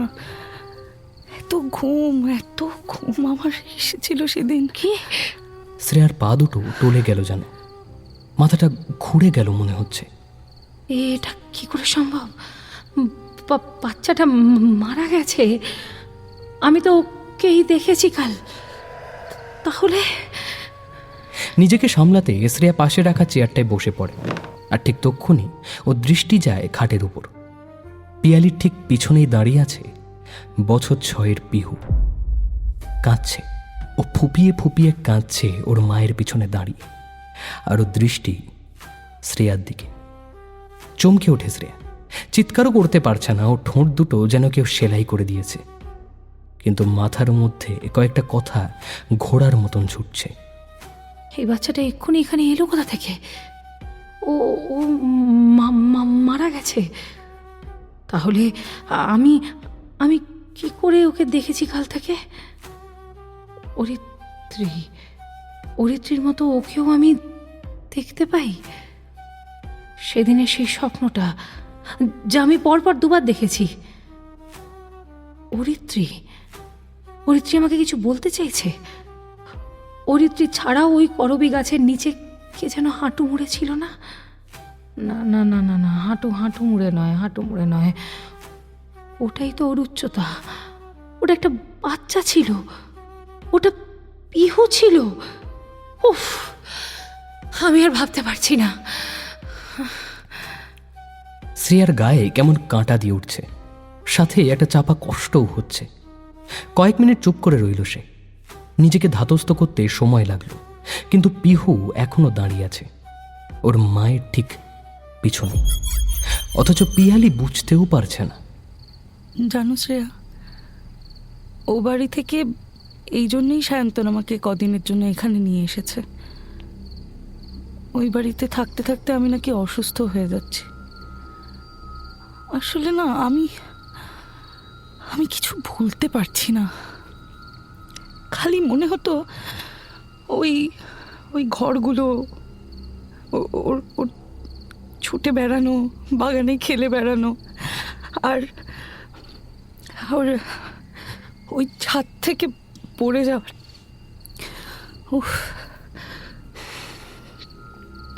ওর ওই পড়ে থাকা রক্তমাখা শরীরটা না আমি ভুলতে পারি না জানো।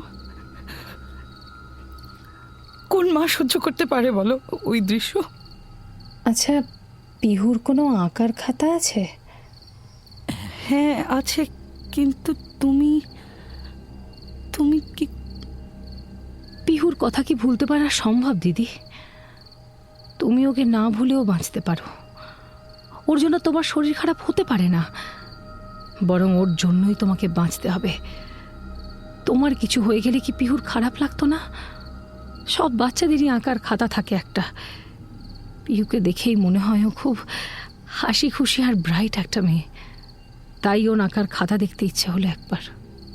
শ্রেয়া নিজেও বুঝতে পারছে ওর কথাটা বোকা বোকা হয়ে যাচ্ছে, কিন্তু এটাও বুঝতে পারছে যে এই মুহূর্তে পিয়ালির অত কিছু ভাবার মানসিকতা নেই।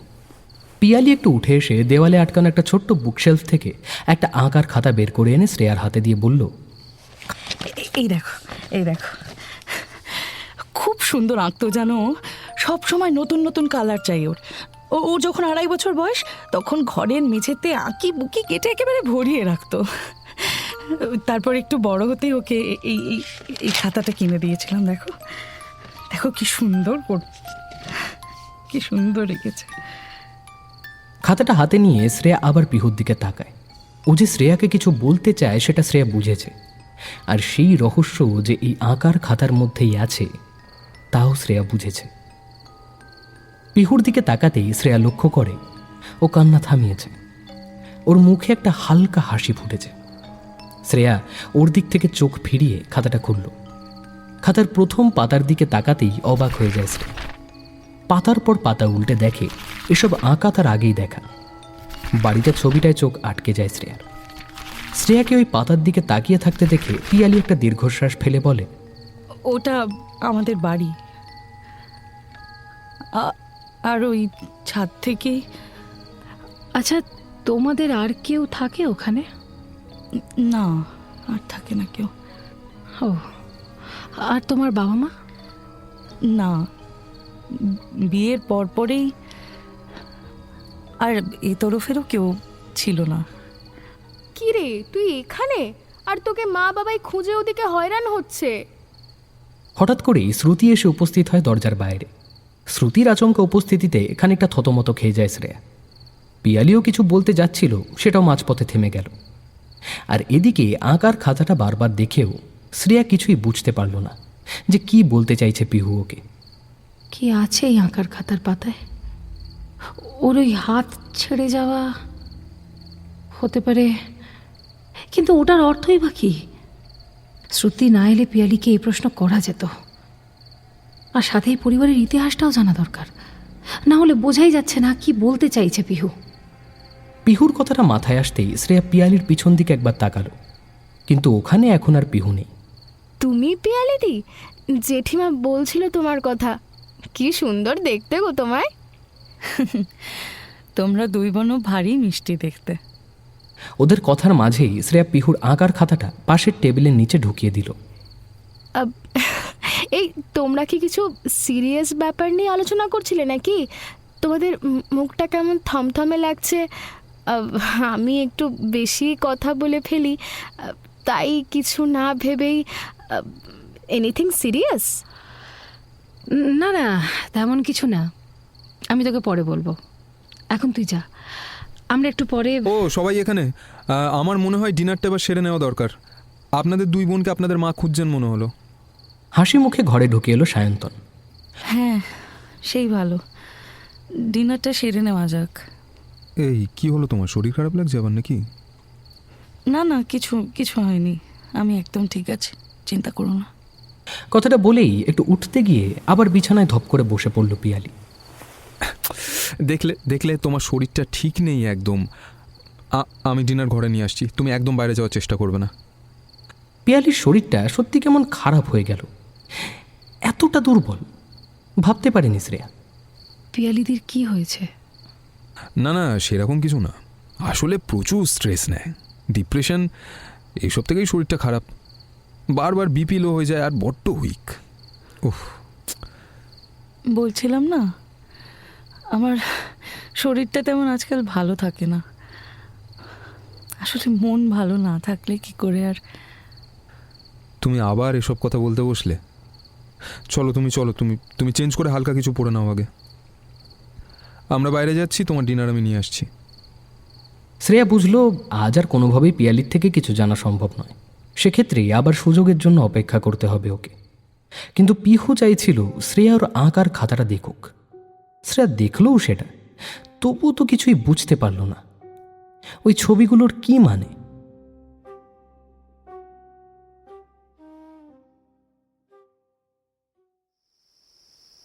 সিগারেটটা ফেলে দিয়ে গাড়িতে উঠে বসলো আবির। মনে মনে ভাবল, আজকাল আর তাড়াতাড়ি বাড়িতে ফিরতেই ইচ্ছা করে না। বাড়িতে ঢুকলেও কেমন অজস্র অপরাধবোধ যেন ছেঁকে ধরে। মনে হয় ওই বাড়িতেই একটা মানুষের মৃত্যু হয়েছে, যার জন্য আমরা সবাই দায়ী। আমরা যে ওই বাড়িরই অংশ, দায় এড়িয়ে যাব কি করে? হ্যাঁ, নিজে হাতে কেউ মেরে দেয়নি ঠিকই, কিন্তু ধীরে ধীরে মৃত্যুর মুখে ঠেলে তো দিয়েছি। আর যখন সে মৃত্যুর দিকে যাচ্ছে, তখন তো তাকে বাঁচানোর একটুও চেষ্টা করিনি, আমরা কেউ চেষ্টা করিনি। অবশ্য আমি তো তখন এখানে ছিলাম না। আচ্ছা, না থাকলেই কি নিজের দায় এড়ানো যায়? এটা একটা মেয়ের জীবন মৃত্যুর বিষয়। হয়তো ঠিক এই কারণেই দাদাভাইয়ের প্রতিও মনের মধ্যে একটা অজানা অভিমান জমে গেছে। কেমন যেন মনে হয় এতদিন যাকে দাদাভাই বলে জানতাম, সে আসলে সেরকম মানুষই না। সে কি করে বুঝল না নিজের মানুষটাকে? অবশ্য আমিই বা কোথায় বুঝেছি নিজের মানুষটাকে। শ্রেয়াও তো একই পথে যেতে চলেছিল। মেয়েটা তো নিজের মনের জোরে একা একা লড়াই করে গেল। আচ্ছা, আজ যদি শ্রেয়াও হেরে যেত অরিত্রীর মতো?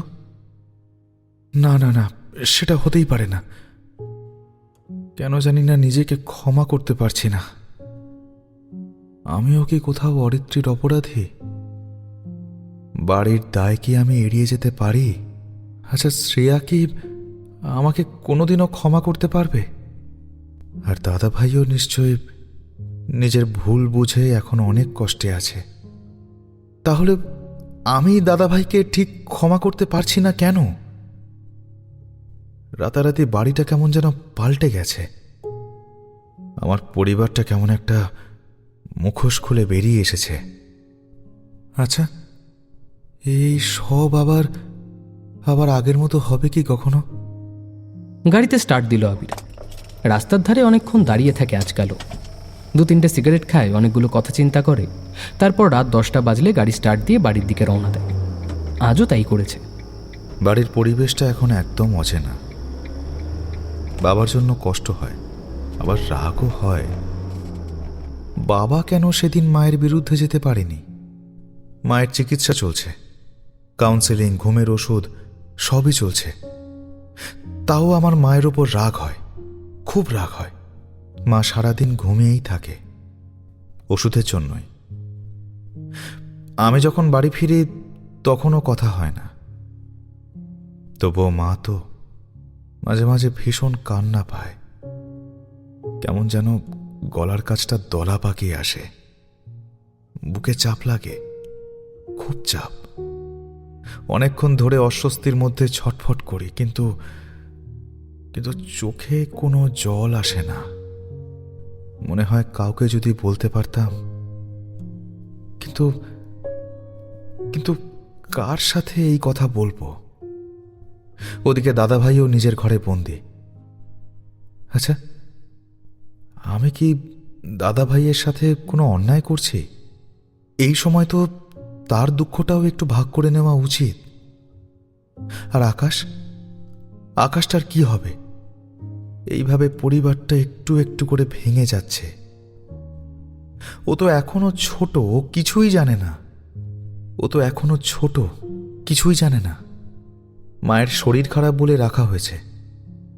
ও যেদিন ফিরবে সেদিন সব জেনে ও কি করবে? ওর এখন বাইরে থাকাই উচিত এসবের থেকে। সব ঠিক হলে তারপর ওকে আনতে হবে। ক্যাচ করে গাড়িটা এসে থামলো বাড়ির সামনে। আবির আজকাল এমন রাত করেই বাড়ি ফেরে, তারপর ফ্রেশ হয়ে খেয়ে নিয়ে নিজের ঘরে চলে যায়। মালতী মাসি খাবার টেবিলে ওর খাবারটাকে ঢাকা দিয়ে সাজিয়ে রেখে যায়। আবির নিজেই সেটা গরম করে খেয়ে নেয়। বাবাও আজকাল কেমন থম মেরে থাকে। মাকে টাইমে টাইমে ওষুধ দেওয়া ছাড়া আর কিছুই মাথায় রাখে না। কখনো সখনো বাজারে বেরোয়, কিন্তু কীরকম মন মরা যেন।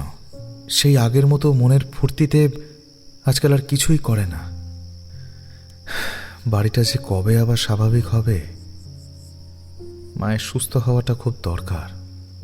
নিজের খাবারটা খেয়ে উপরে উঠতে উঠতেই আবির দেখল দাদা ভাইয়ের ঘরে আলো জ্বলছে। দাদাভাইয়ের ঘরে সাধারণত এই সময় আলো নেভানোই থাকে। কে জানে আলো নিভিয়ে ঘুমিয়ে পড়ে নাকি সারা রাত অন্ধকারে জেগে থাকে। ডাকবো একবার? না, থাক। দরজার কাছে গিয়েও কি মনে হতে ফিরে এসে নিজের ঘরে ঢুকে পড়ল আবির।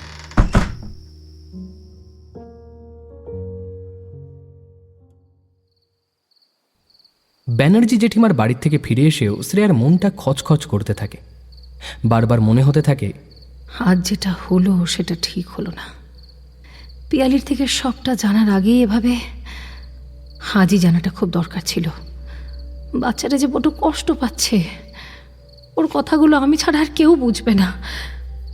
তাই যত তাড়াতাড়ি সম্ভব ওর কথাগুলো জানতে হবে আমাকে। জলের বোতলটা নিয়ে ব্যালকানিতে বেরিয়ে এলো শ্রেয়া। পিয়ালিদের ঘর দুটোয় আলো জ্বলছে না। দূরে মাঠের দিক থেকে কুকুরগুলোর ডাক শোনা যাচ্ছে। আকাশের তারাগুলো দেখা যাচ্ছে না, মেঘে ঢেকে গেছে। রাত বলে চট করে বোঝা যাচ্ছে না, কিন্তু আকাশের দিকে তাকালেই বোঝা যায় ঘন কালো মেঘে ঢেকে ফেলেছে ওপাশের তারা ঝলমলে আকাশটা। একটা ঠান্ডা হাওয়া বইতে শুরু করেছে। একটু পরে হয়তো রাত আর একটু বাড়লেই ঝমঝমিয়ে বৃষ্টি নামবে। শ্রেয়ার বড্ড কষ্ট হচ্ছে আজ পিহুর কথা ভেবে। ব্যালকানির চেয়ারটায় চোখ বন্ধ করে বসে আছে সে, আর ফ্ল্যাশব্যাকের মতোই বন্ধ চোখের পাতায় ভেসে আসছে গতকাল থেকে আজ অবধি পিহুকে দেখতে পাওয়ার মুহূর্তগুলো। ওই যে প্রথম কাল সকালে যখন গাড়ির পিছন দিক থেকে উঁকি দিল, তারপর ওই জানলায় বসে বসে আমাকে ডাকছিল। আজও ওর মায়ের পিছনে। আচ্ছা, গতকাল পিহু যখন জানলায় বসেছিল তখন আমাকে ভীষণভাবে ডাকছিল, যেন কিছু দেখাতে চায়। আর তারপরেই ও হঠাৎ কেমন একটা ভয় পেল। সাথে সাথেই উঠে দাঁড়িয়ে এক পা করে পিছিয়ে পড়ে গেল। পিহু তো ছাদ থেকেই পড়ে গিয়েছিল। ওই জানলা থেকে পড়ে গিয়ে ও কি সেটাই বোঝাতে চেয়েছিল কাল আমাকে ওই জানলা থেকে পড়ে গিয়ে? কিন্তু ওই মুহূর্তে ও ভয় পেয়েছিল কেন তাহলে? কথাটা মাথায় আসতেই চমকে ওঠে শ্রেয়া। আর সাথে সাথেই ওর মনে হয় ওর ঘরের মধ্যে কে যেন খিলখিলিয়ে হাসছে আর ছুটে এক প্রান্ত থেকে আরেক প্রান্তে চলে যাচ্ছে। একটা বাচ্চার হাসি। এক ঝটকায় চোখ দুটো খুলেই চেয়ার থেকে উঠে দাঁড়ালো শ্রেয়া। ঘরের আলোটা জ্বালিয়ে একবার উঁকি দিয়ে দেখে নিল, কেউ কোথাও নেই। পিছন ফিরে ব্যালকানি দিয়ে রাস্তার দিকে চোখ দিতেই বুকটা ছ্যাঁত করে উঠল। নিচের স্ট্রিট লাইটের আলোয় দেখা যাচ্ছে একটা কালো কুচকুচে কুকুর দাঁড়িয়ে আছে। ওর মুখটা এদিকে, আর চোখ দুটো স্থির শ্রেয়ার ব্যালকানির দিকে। শ্রেয়ার একটা চাপা অস্বস্তি হলো। ব্যালকানি থেকে দ্রুত পায়ে ঘরের মধ্যে ঢুকে এসে দরজাটা বন্ধ করে দিল।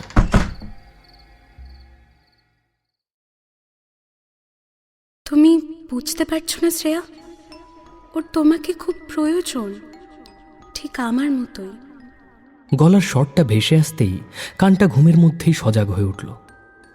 অরিত্রীর কণ্ঠস্বর। ঘুমের মধ্যেই শ্রেয়া প্রশ্ন করল, অরিত্রী, অরিত্রী, আরে তুমি এসেছো? এতদিন আসোনি কেন? কি হয়েছে তোমার? আমার কথা বুঝতে পেরেছিলে শ্রেয়া? আমি তোমায় বলতে চেয়েছিলাম ওর কথা। ওর যে তোমার সাহায্য খুব প্রয়োজন। ও ভালো নেই শ্রেয়া, খুব বড় একটা বিপদ হতে চলেছে। ও তোমাকে সেই আভাস দেওয়ার চেষ্টা করছে। ওর কথা বোঝো শ্রেয়া, ওর কথাটা বোঝো। ছটফট করে বিছানায় উঠে বসল শ্রেয়া। ঘরটা কি ভীষণ অন্ধকার। কয়েক মুহূর্তে চোখ সয়ে যেতেই চমকে উঠল শ্রেয়া। এই ঘর তো আমার নয়, এই ঘর তো আবির আর আমার ঘরটা। আতঙ্কে বিছানার থেকে লাফ দিয়ে নেমে পড়ল শ্রেয়া। তারপর ছুটে বেরিয়ে আসলো ঘর থেকে। হ্যাঁ, ও তো আমার শ্বশুর বাড়িতে। কিন্তু কিন্তু এত ধোঁয়া কেন? ওহ, চোখ দুটো জ্বলে যাচ্ছে। কিছু পড়ছে। কি পড়ছে? কাগজের পোড়া গন্ধ না? কিন্তু গন্ধটা আসছে কোথা থেকে? এদিক ওদিক তাকাতেই শ্রেয়া নজরে আসে ছাদের সিঁড়িটা। তাড়াতাড়ি সেদিকেই ছুটে যায় সে। দ্রুত পায়ে ছাদের সিঁড়ি দিয়ে উপরে উঠে আসে, কিন্তু কোনো ধোঁয়া নেই, পোড়া গন্ধও নেই। ছাদের খোলা দরজাটা দিয়ে বাইরে পা রাখতেই চারপাশটা একবার তাকায় শ্রেয়া, আর সাথে সাথেই একটা আতঙ্ক চেপে বসে ওর মধ্যে। চারপাশ ঘুটঘুটে অন্ধকার, কালো মেঘে আচ্ছন্ন হয়ে আছে আকাশ। একটা তারাও দেখা যাচ্ছে না, কিন্তু এই অন্ধকারেও ছাদের চারপাশ ভালো করে লক্ষ্য করছে শ্রেয়া। এটা না তো আমার বাড়ি, আর না তো আবিরের বাড়ির ছাদ। তাহলে এটা এটা কোথায় চলে এলাম? কার বাড়ি এটা? ছাদের মধ্যে আরও দুপা এগোতেই একটু দূরে একটা কোনায় গুটিসুটি মেরে দাঁড়িয়ে আছে কেউ। একটা বাচ্চা মেয়ে কাঁদছে, ওর কান্নার ভয় স্পষ্ট। ছাদের বাউন্ডারি ওয়ালটা ওর পেটের কাছে, ওই দিকটা কেমন একটু কম উঁচু দেওয়াল। বাচ্চাটা ভয়ে একটু একটু করে পিছিয়ে যাচ্ছে। এই এই দাঁড়াও, পিছনে যেও না, পড়ে যাবে। দাঁড়াও, কথা শোনো, পিছনে যেও না, পড়ে যাবে। দ্রুত পায়ে এগিয়ে যেতে থাকে শ্রেয়া, কিন্তু বাচ্চাটা শোনে না। ওর সামনে কেউ যেন দাঁড়িয়ে আছে, একটা কালো ছায়া মতো। শ্রেয়া দেখতে পাচ্ছে না ঠিক মতো, কিন্তু বাচ্চাটাকে বাঁচাতেই হবে। শ্রেয়া ছুটে এগিয়ে যায়, আর মাত্র দুপা, কিন্তু পিছনের দেওয়াল পেরিয়ে অদ্ভুতভাবে পড়ে গেল বাচ্চাটা, আর সাথে সাথেই মিলিয়ে গেল সামনে দাঁড়িয়ে থাকা অবয়বটাও। প্রচণ্ড জোর একটা হাওয়ার দাপট এসে ধাক্কা মারল শ্রেয়ার মুখে। আর কয়েকটা কাগজ, আকার খাতার ছেঁড়া পাতা, ছবিগুলো ভাসছে। পিহুর আঁকা ছবিগুলো হাওয়ায় ভাসছে, উড়ছে। প্রচণ্ড জোরে চিৎকার করে ওঠে শ্রেয়া, দু হাতে মুখটা ঢেকে ফেলে। আর তখনই দরজায় ধাক্কা পড়ে। কিরে দি ভাই, ঠিক আছিস তো? নিজের মুখ থেকে হাত সরায় শ্রেয়া, চারপাশে তাকাতেই অবাক হয়ে যায়। আমি তো নিজের ঘরে নিজের বিছানায় বসে আছি। সকালে হয়ে গেছে। তাহলে সবটাই স্বপ্ন ছিল? অরিত্রী, পিহু, উফ, আর পারছি না। মাথাটা ধরে একটা হাঁপ ছাড়ে শ্রেয়া, তারপর উত্তর দেয়, হ্যাঁ ঠিক আছি রে, আসছি, দাঁড়া। কি যে মানে অদ্ভুত স্বপ্নগুলোর, বুঝতে পারছি না। শুধু এইটুকু বুঝতে পারছি, পিহু আমাকে অনেক কিছু বোঝাতে চাইছে। আর অরিত্রীও। অরিত্রী কি বলেছিল যেন? বিপদ। আবার কি বিপদ হতে চলেছে? কার বিপদ? না না না, এভাবে কিচ্ছু বোঝা যাচ্ছে না। অরিত্রীর সাথে কথা বলা খুব দরকার, কিন্তু ওকে ডাকলেও তো ও আসছে না। আর পিহুর রহস্যটাও ভেদ করতেই হবে। উফ, না হলে আমার শান্তি নেই। আচ্ছা, অরিত্রী কি এই বিষয়ে কিছু বিপদের কথা বলছিল? কিন্তু কার? কথাগুলো ভাবতে ভাবতেই চায়ে চুমুক দিতে শুরু করে শ্রেয়া, আর তখনই কলিং বেলটা বেজে উঠল। এই সকাল 8টায় কে রে? নমিতাদি তো কাজ করছে, পেপারও দিয়ে গেছে। নিজেই কথাগুলো বলতে বলতে এগিয়ে গেলেন মঞ্জিরা দেবী। বাকি তিনজনও পরস্পর চোখ চাওয়াচাওয়ি করলো ঠিকই, কিন্তু বিশেষ গুরুত্ব না দিয়ে আবার যা করছিল তাই করতে লাগলো। সুজয়বাবু নিজের চায়ে চুমুক দিতেই পেপারের পরের পাতাটা উল্টালেন। শ্রুতি আর শ্রেয়াও মোবাইল ঘাঁটতে ঘাঁটতে চায়ে চুমুক দিতে শুরু করলো। এই মিমি, দেখ না কে এসেছে। মঞ্জিরা দেবীর কথায় ফিরে তাকাতে খানিকটা চমকে যায় শ্রেয়া। দাদা ভাই, ভালো আছো তো শ্রেয়া? আরে এসো এসো এসো, বসো বাবা বসো। তা তুমি হঠাৎ এমন সময়? বাড়িতে সব ঠিক আছে তো? আবির, তোমার বাবা মা? আপনারা খামো কেমন চিন্তা করবেন না, ও বাড়িতে কারোর কিচ্ছু হয়নি। আমি আসলে কদিন পরেই আবার ব্যাক করছি। শ্রেয়া তো এখন বেশ কিছুদিন এখানেই থাকবে, তাই একবার দেখা করতে চলে এলাম। ওর সাথে একটু কথা বলেই চলে যাব। আমাকে আমাদের কলকাতার অফিসেও যেতে হবে কিছু কাজের জন্য, তাই একবার ঘুরে যাচ্ছি আর কি। ও, দাঁড়িয়ে কেন? বসো বসো, আমি চা নিয়ে আসছি বাবা। আর জল খাবার না খেয়ে কিন্তু যাবে না, তাড়াতাড়ি করে দেব, তোমার অফিসের একদম দেরি হবে না। আপনারা এত ব্যস্ত হবেন না প্লিজ, আমি জাস্ট শ্রেয়ার সাথে কয়েকটা কথা বলেই চলে যাব। না না না, তাই বললে হয় নাকি? তুমি শ্রেয়ার সাথে ওপরে যাও, কথা বলে নাও, আমরা ঝটপট ব্যবস্থা করছি জলখাবারের। উপরের ঘরে এসে শ্রেয়া প্রশ্ন করল, দাদাভাই সব ঠিক আছে তো? আবিরের ও বড্ড ছেলে মানুষ শ্রেয়া, খুব কষ্ট পাচ্ছে তোমার জন্য। তোমার প্রতি অন্যায়ের বোঝাই শুধু নয়, ও তো নিজেকেও অরিত্রীরও দোষী মনে করতে শুরু করেছে। খুব মেন্টাল প্রেশারে আছে ছেলেটা। তোমায় একটা কথা বলি শ্রেয়া, তুমি এখন ও বাড়িতে না গেলেও প্লিজ আবিরের সাথে সব মিটিয়ে স্বাভাবিক করে নাও তোমাদের সম্পর্কটাকে। আমি আমার মতো আর কাউকে দেখতে চাই না। দাদা ভাই মানে হ্যাঁ শ্রেয়া, কথাটা তো সত্যি। আমি অভাগা, অপরাধীও, কিন্তু আবির ওর ভাগের অপরাধের থেকেও বেশি শাস্তি পাচ্ছে। যে ছেলেটা বাড়ি ফেরে না সারাদিন, রাত করে বাড়ি ফেরে, রাস্তায় অনেকটা সময় কাটিয়ে তারপর বাড়ি ফেরে। আমাদের বাড়ির পরিবেশটাও কিরকম যেন একটা হয়ে গেছে। আবির রাত করে ফিরে, কারোর সাথে কথা বলে না, বাবাকে দেখলেও কষ্ট হয়। তুমি আমাদের কারো কথা ভেবো না একদম, জাস্ট আবিরের কথা ভেবো। দাদাভাই তুমি কি শুধুই আবিরের কথা? না, এটা আমার আসার আসল কারণ নয়। একটা জিনিস আমার কাছে আছে শ্রেয়া, যেটা আগলে রাখতে আমি অসমর্থ এবং যার যোগ্য আমি নই, সেটাই দিতে এসেছি। জিনিস কি? এইটা। হাতে একটা প্লাস্টিকে মোড়ানো জিনিস অনিরুদ্ধ শ্রেয়ার হাতে দিল। সেটা খুলতেই শ্রেয়া বিস্ময়ে বলে ওঠে, এটা এই অবস্থা? বলছি শ্রেয়া, সব বলছি। অরিত্রীর এই ডায়েরিটা তোমার কাছেই যত্নে থাকবে শ্রেয়া, চিন্তা নেই। ওর পাতাগুলো পুড়ে যায়নি, ওপরের কভারটাই কিছুটা। কি করে হলো এমন? মায়ের ওষুধ চলছে, একটু একটু করে ঠিক হচ্ছে হয়তো, কিন্তু দিন দিন মানুষটা কেমন অন্যরকম হয়ে যাচ্ছে। মা অরিত্রীর এই ডায়েরিটাকে ভয় পাচ্ছে। মায়ের মনে হচ্ছে এর মধ্যে অরিত্রীর আত্মা আছে, যা মাকে মেরে ফেলবে। এটা ধ্বংস করে দিলেই নাকি বাড়ির পরিবেশ আবার আগের মতো হয়ে যাবে। তাই কাল এই কাণ্ড করতে গেছিল। আমি বাথরুম থেকে একটা গন্ধ পেয়েই বেরিয়ে আসি, তখন কোনো মতে এটাকে উদ্ধার করি। বেশি ক্ষতি হয়নি ঠিকই, কিন্তু ক্ষতি তো হয়েছে। এটাই অরিত্রীর শেষ সময়ের একমাত্র সঙ্গী ছিল। এর কোনো ক্ষতি হোক আমি চাই না। মায়ের মানসিক স্থিতি ঠিক নেই, তাই এসব ভাবছে, কিন্তু আমি তো ঠিক আছি।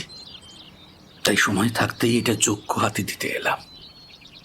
চুপ করে শ্রেয়া শুনছিল সবটুকু।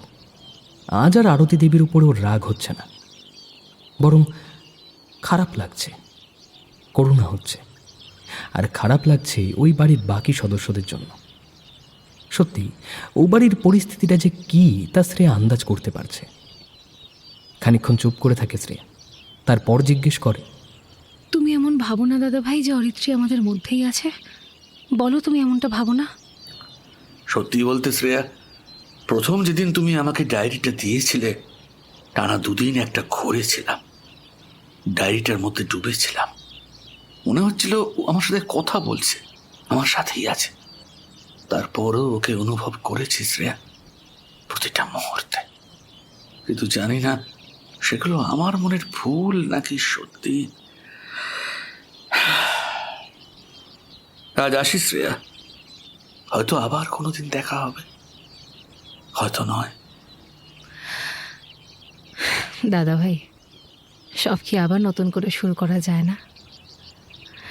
তুমি তোমার মতোই থাকলে না হয়, কিন্তু বছরে 2-1 বার তো আসাই যায়। বলো, তোমাদের সম্পর্কগুলো আবার স্বাভাবিক করা যায় না দাদা ভাই? হ্যাঁ, হতে পারে, যদি তুমি চাও।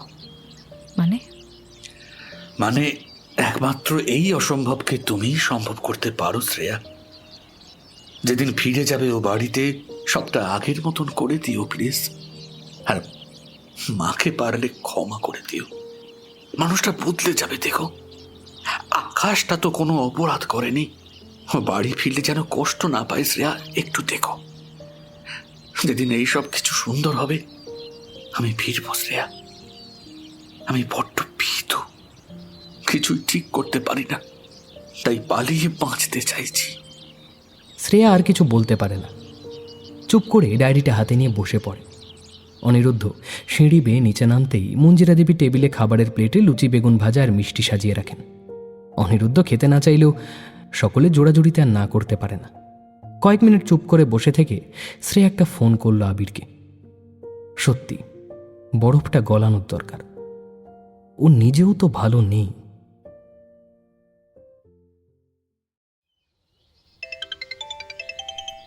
হ্যালো। ঘুম থেকে উঠে শ্রেয়ার ফোন দেখে চমকে উঠেছিল আবির। শ্রেয়া বিগত 10 দিনে একটাও ফোন নিজে থেকে করেনি। এখন উঠলে? কিন্তু সব ঠিক আছে তো শ্রেয়া? না আবির, কিচ্ছু ঠিক নেই, কিচ্ছু ঠিক নেই। কেন বলো তো, কেন কেন আবির? এমনটা তো আমরা স্বপ্নে দেখিনি, এমনটা তো আমরা স্বপ্ন দেখিনি। বিয়ের আগের দিনগুলো যে কাল্পনিক সংসারের রঙিন স্বপ্ন দেখেছিলাম আমরা, সেটা তো এমন বিভীষিকাময় ছিল না। সেটা তো একটা ফুলের বাগানের মতোই সুন্দর ছিল, বলো। তাহলে বাস্তবটা কেন এমন হলো আবির? কেন?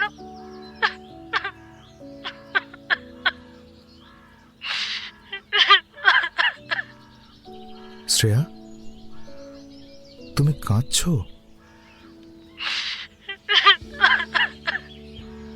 আবির খানিকক্ষণ কিছু বলতেই পারে না, শুধু চুপ করে শুনতে থাকে শ্রেয়ার মনে জমাট বাঁধা পাথর ভাঙার শব্দ। আর কোন ফাঁকে যে তারও গাল্পে অভিমানের উষ্ণ তরল ফোঁটায় ফোঁটায় গড়িয়ে পড়ে তা নিজেও টের পায় না আবির। লোকে বলে ছেলেরা নাকি কাঁদে না, সত্যি বুঝি তাই? না, আসলে সত্যিটা তা নয়। ছেলেরা কাঁদে, ভীষণভাবে কাঁদে। ভিতর ভিতর তারাও ভেঙে চুরে কাঁদে, চিৎকার করে। শুধু সেই কান্নার শব্দটা, সেই কষ্টের আর্তনাদটা প্রকাশ্য দিবালোকে কারো শ্রুতিগোচর হয় না। আসলে কেউ শুনতেই চায় না, তাই তারা মানুষ হয়েও সবার সামনে কাঁদতে পারে না। তাদের মনের ভাঙনটা যে এই সমাজ নিতে পারে না। তারা শক্ত মাটি মনে করে, যেখানে আছড়ে পড়ে অপর পক্ষ অঝরে কাঁদতে পারে, নিজের সমস্ত কষ্টটাকে লুটিয়ে দিয়ে হালকা হতে পারে।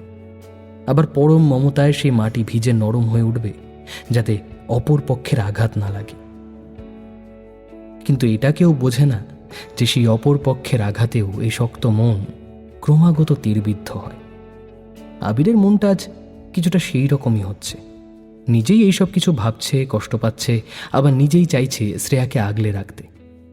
নিজেকে একটু সামলে নিয়ে আবির বলল, কি হয়েছে তোমার? মন খারাপ? আমি তো তোমার মতোই সবটা চেয়েছিলাম শ্রেয়া, কিন্তু আর পারি না আবির, আর পারি না আমরা, আর পারি না আবির, আর পারি না আমরা সব কিছু সুন্দর করে তুলতে। তুমি চাও শ্রেয়া? হ্যাঁ চাই। তাহলে তো আগে আমাকে ক্ষমা করতে হবে। তোর গাধা নাকি, পাগল একটা। ক্ষমা না করলে কি আর? তাহলে কবে আসছো? ওই বিষয়ে এখন বলবো না। ক্ষমা করেছি, কিন্তু অভিমান পুরো কমেনি। যে সুযোগ পেয়েছে অমনি আমাকে নিয়ে যাওয়ার ধান্দা। এইসব ছেলেগুলো না এইরকমই একটা ফন্দি ফিকির থাকে। বউ বাপের বাড়ি গেলেই সুযোগ খোঁজে কি করে তাড়াতাড়ি আনা যায়। কিন্তু কিন্তু কিন্তু আবার যখন নতুন করে সব ঠিক করার চেষ্টা চলছে, তখন তো দেখা করাই যায়, বলো, আগের মতো। কখন? দুজনের আরও কিছুক্ষণ খুনসুটিতে সময়টা বেশ কিছুক্ষণ পার হয়ে যায়। তারপর আবিরের অফিসের দেরি হয়ে যাচ্ছে দেখে সেই খুনসুটি থামে। শ্রেয়া আবিরকে বোঝায়,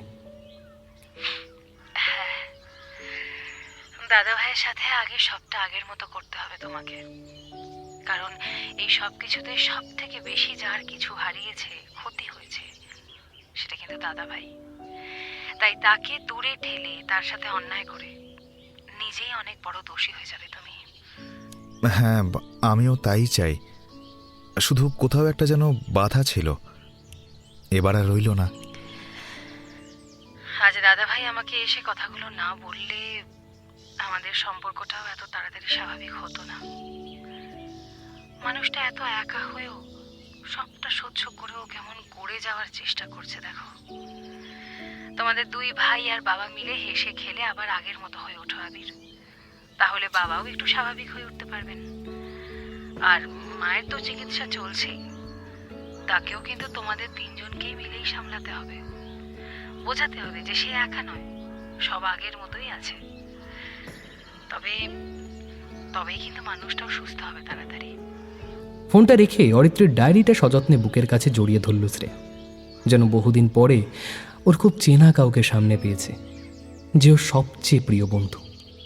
কয়েক মুহূর্তেই শ্রেয়ার মনে হলো ও আর একা নেই এই ঘরে, কেউ আছে, ঠিক ওর পাশেই বসে আছে। ডান দিকে এক ঝটকায় ফিরে তাকাতেই শ্রেয়া দেখে কেউ নেই, কিন্তু শ্রেয়ার মন বলছে কেউ আছে, অরিত্রী আছে। সে এসেছে, অরিত্রী ওর কাছে আবার এসেছে। কতদিন যে ওর সাথে কথা হয়নি, প্রাণটা যেন ছটফট করছে শ্রেয়ার। সারা ঘরে এদিক ওদিক তাকিয়ে চলেছে, কিন্তু অরিত্রীকে দেখতে পাচ্ছে না সে। অরিত্রী, আচ্ছা তুমি তুমি এসেছো? হ্যাঁ, আমি জানি তুমি এসেছো। প্লিজ অরিত্রী, প্লিজ দেখা দাও। আমি তোমায় কতদিন দেখিনি, খুব মিস করেছি, বিশ্বাস করো অরিত্রী। খাটের পাশের মেঝেতে হাঁটু মুড়ে বসেছিল এতক্ষণ শ্রেয়া। এবার উঠে দাঁড়িয়ে ডায়েরিটা বালিশের তলায় রেখে ঘরের এই প্রান্ত থেকে ও প্রান্ত দেখতে লাগলো। আর তখনই ওর মনে হলো ব্যালকনির খোলা দরজাটা থেকে কেমন ঠান্ডা একটা হাওয়া ভেসে এলো। এর অর্থ শ্রেয়া জানে। ও ছুটে বেরিয়ে আসে ব্যালকনিতে। দাঁড়িয়ে আছে অরিত্রী, সেই আগের মতোই, যেমন ওর বাড়ির ব্যালকনিতে দাঁড়িয়ে থাকতো। কত দিনরাত ওর আর শ্রেয়ার গল্প হতো, ঠিক সেই রকম। আমিও তোমাকে খুঁজেছি শ্রেয়া। তুমি আমার স্বপ্নে এসে কাল রাতে ওই পোড়া গন্ধ এই ডায়েরিটার কথা বলতেই চেয়েছিলে, তাই না? কিন্তু আমি কি একাই তোমার স্বপ্নে এসেছিলাম শ্রেয়া? আর কেউ আসেনি? আর হ্যাঁ, কি বিভৎস পিহু, অরিত্রী, আমি তোমার মতোই আরেকজনকে দেখতে পাই। কথাটা বলতে বলতে শ্রেয়ার খেয়াল হলো অরিত্রীর দৃষ্টি সামনের দিকে, ব্যানার্জি জেঠুর বাড়ির নিচের তলায়। সেই দৃষ্টি লক্ষ্য করে তাকাতেই ছ্যাঁত করে ওঠে শ্রেয়ার বুকটা। পিহু দাঁড়িয়ে আছে, কাঁদছে, ওর মুখ চোখ রক্তে মাখামাখি। আর তাকাতে পারছে না শ্রেয়া। এক ঝটকায় সেদিক থেকে চোখ ফিরিয়ে নেয় শ্রেয়া। এইসব কি হচ্ছে অরিত্রী? আমি যার সহ্য করতে পারছি না। ওইটুকু একটা বাচ্চা, ওর এত কষ্ট।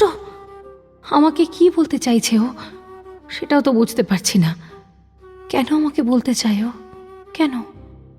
যে কারণে আমি চেয়েছিলাম শ্রেয়া, আমি চেয়েছিলাম আমার সত্যিটা সবাই জানুক।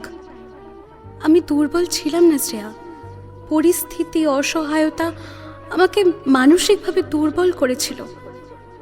পিহুও তাই চায়, ও চায় ওর সত্যিটা সবাই জানুক। সত্যি? ওর মৃত্যুর পেছনের সত্যি। মৃত্যুর সত্যি? পিয়ালিদি বলেছিল ও তো ছাদ থেকে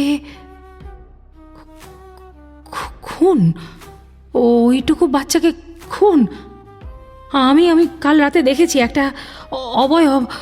ও মাই গড! পা দুটো কেঁপে ওঠে শ্রেয়ার। পাশে রাখা চেয়ারটাতে ধপ করে বসে পড়ে। গলা স্বর কাঁপছে, কিছু বলার শক্তি হারিয়েছে যেন। ওইটুকু বাচ্চাটা খুন হয়েছিল, আর সেটাই বলতে চায় সে। পিহু তো ওইটুকু একটা ছোট্ট প্রাণ। শুধু তাই নয় শ্রেয়া, আরও বড় বিপদ আসতে চলেছে। তুমি পারো শ্রেয়া সেই বিপদ আটকাতে। পিহুর তোমাকে ভীষণ প্রয়োজন। তুমি ছাড়া যে আমাদের আর কেউ দেখতে পায় না, বুঝতে পারে না শ্রেয়া। তুমি যাও ও বাড়ি, পিয়ালির সাথে কথা বলো তাড়াতাড়ি। আর দেরি করা যাবে না শ্রেয়া, এক্ষুনি যাও। কিরে দি ভাই, ঠিক আছিস তো? এই দি ভাই।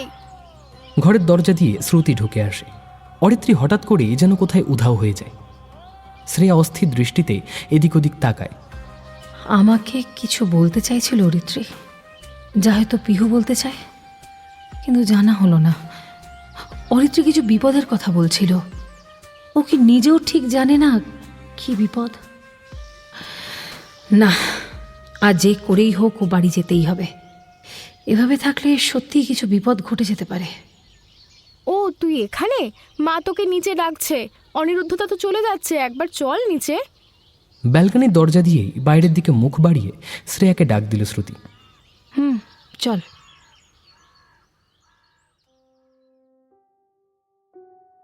কি হলো তারপর জানতে গেলে শুনতে হবে গল্পের দ্বিতীয় তথা অন্তিম পর্ব, কাল ঠিক দুপুর 12টায়।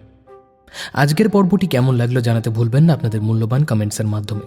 খুব ভালো লেগে থাকলে চ্যানেলটি সাবস্ক্রাইব করে পাশে থাকা বেল আইকনটি প্রেস করতে ভুলবেন না, তাতে আমরা যখনই নতুন কোনো ভিডিও আপলোড করব আপনাদের কাছে নোটিফিকেশন পৌঁছে যায়। আজকের গল্পে যারা অভিনয় করেছেন তাদের ডিটেলস দেওয়া থাকবে ডেসক্রিপশন বক্সে, চেক আউট করতে ভুলবেন না। আজকের গল্প পাঠে এবং গল্পের সূত্রধার ছিলাম আমি সন্তু। শব্দ সংযোজন এবং আবহে দাস স্টুডিও, প্রচ্ছদ অলঙ্করণে রৌনক। গল্পের বেতার নাট্য রূপ দিয়েছে দিশানি।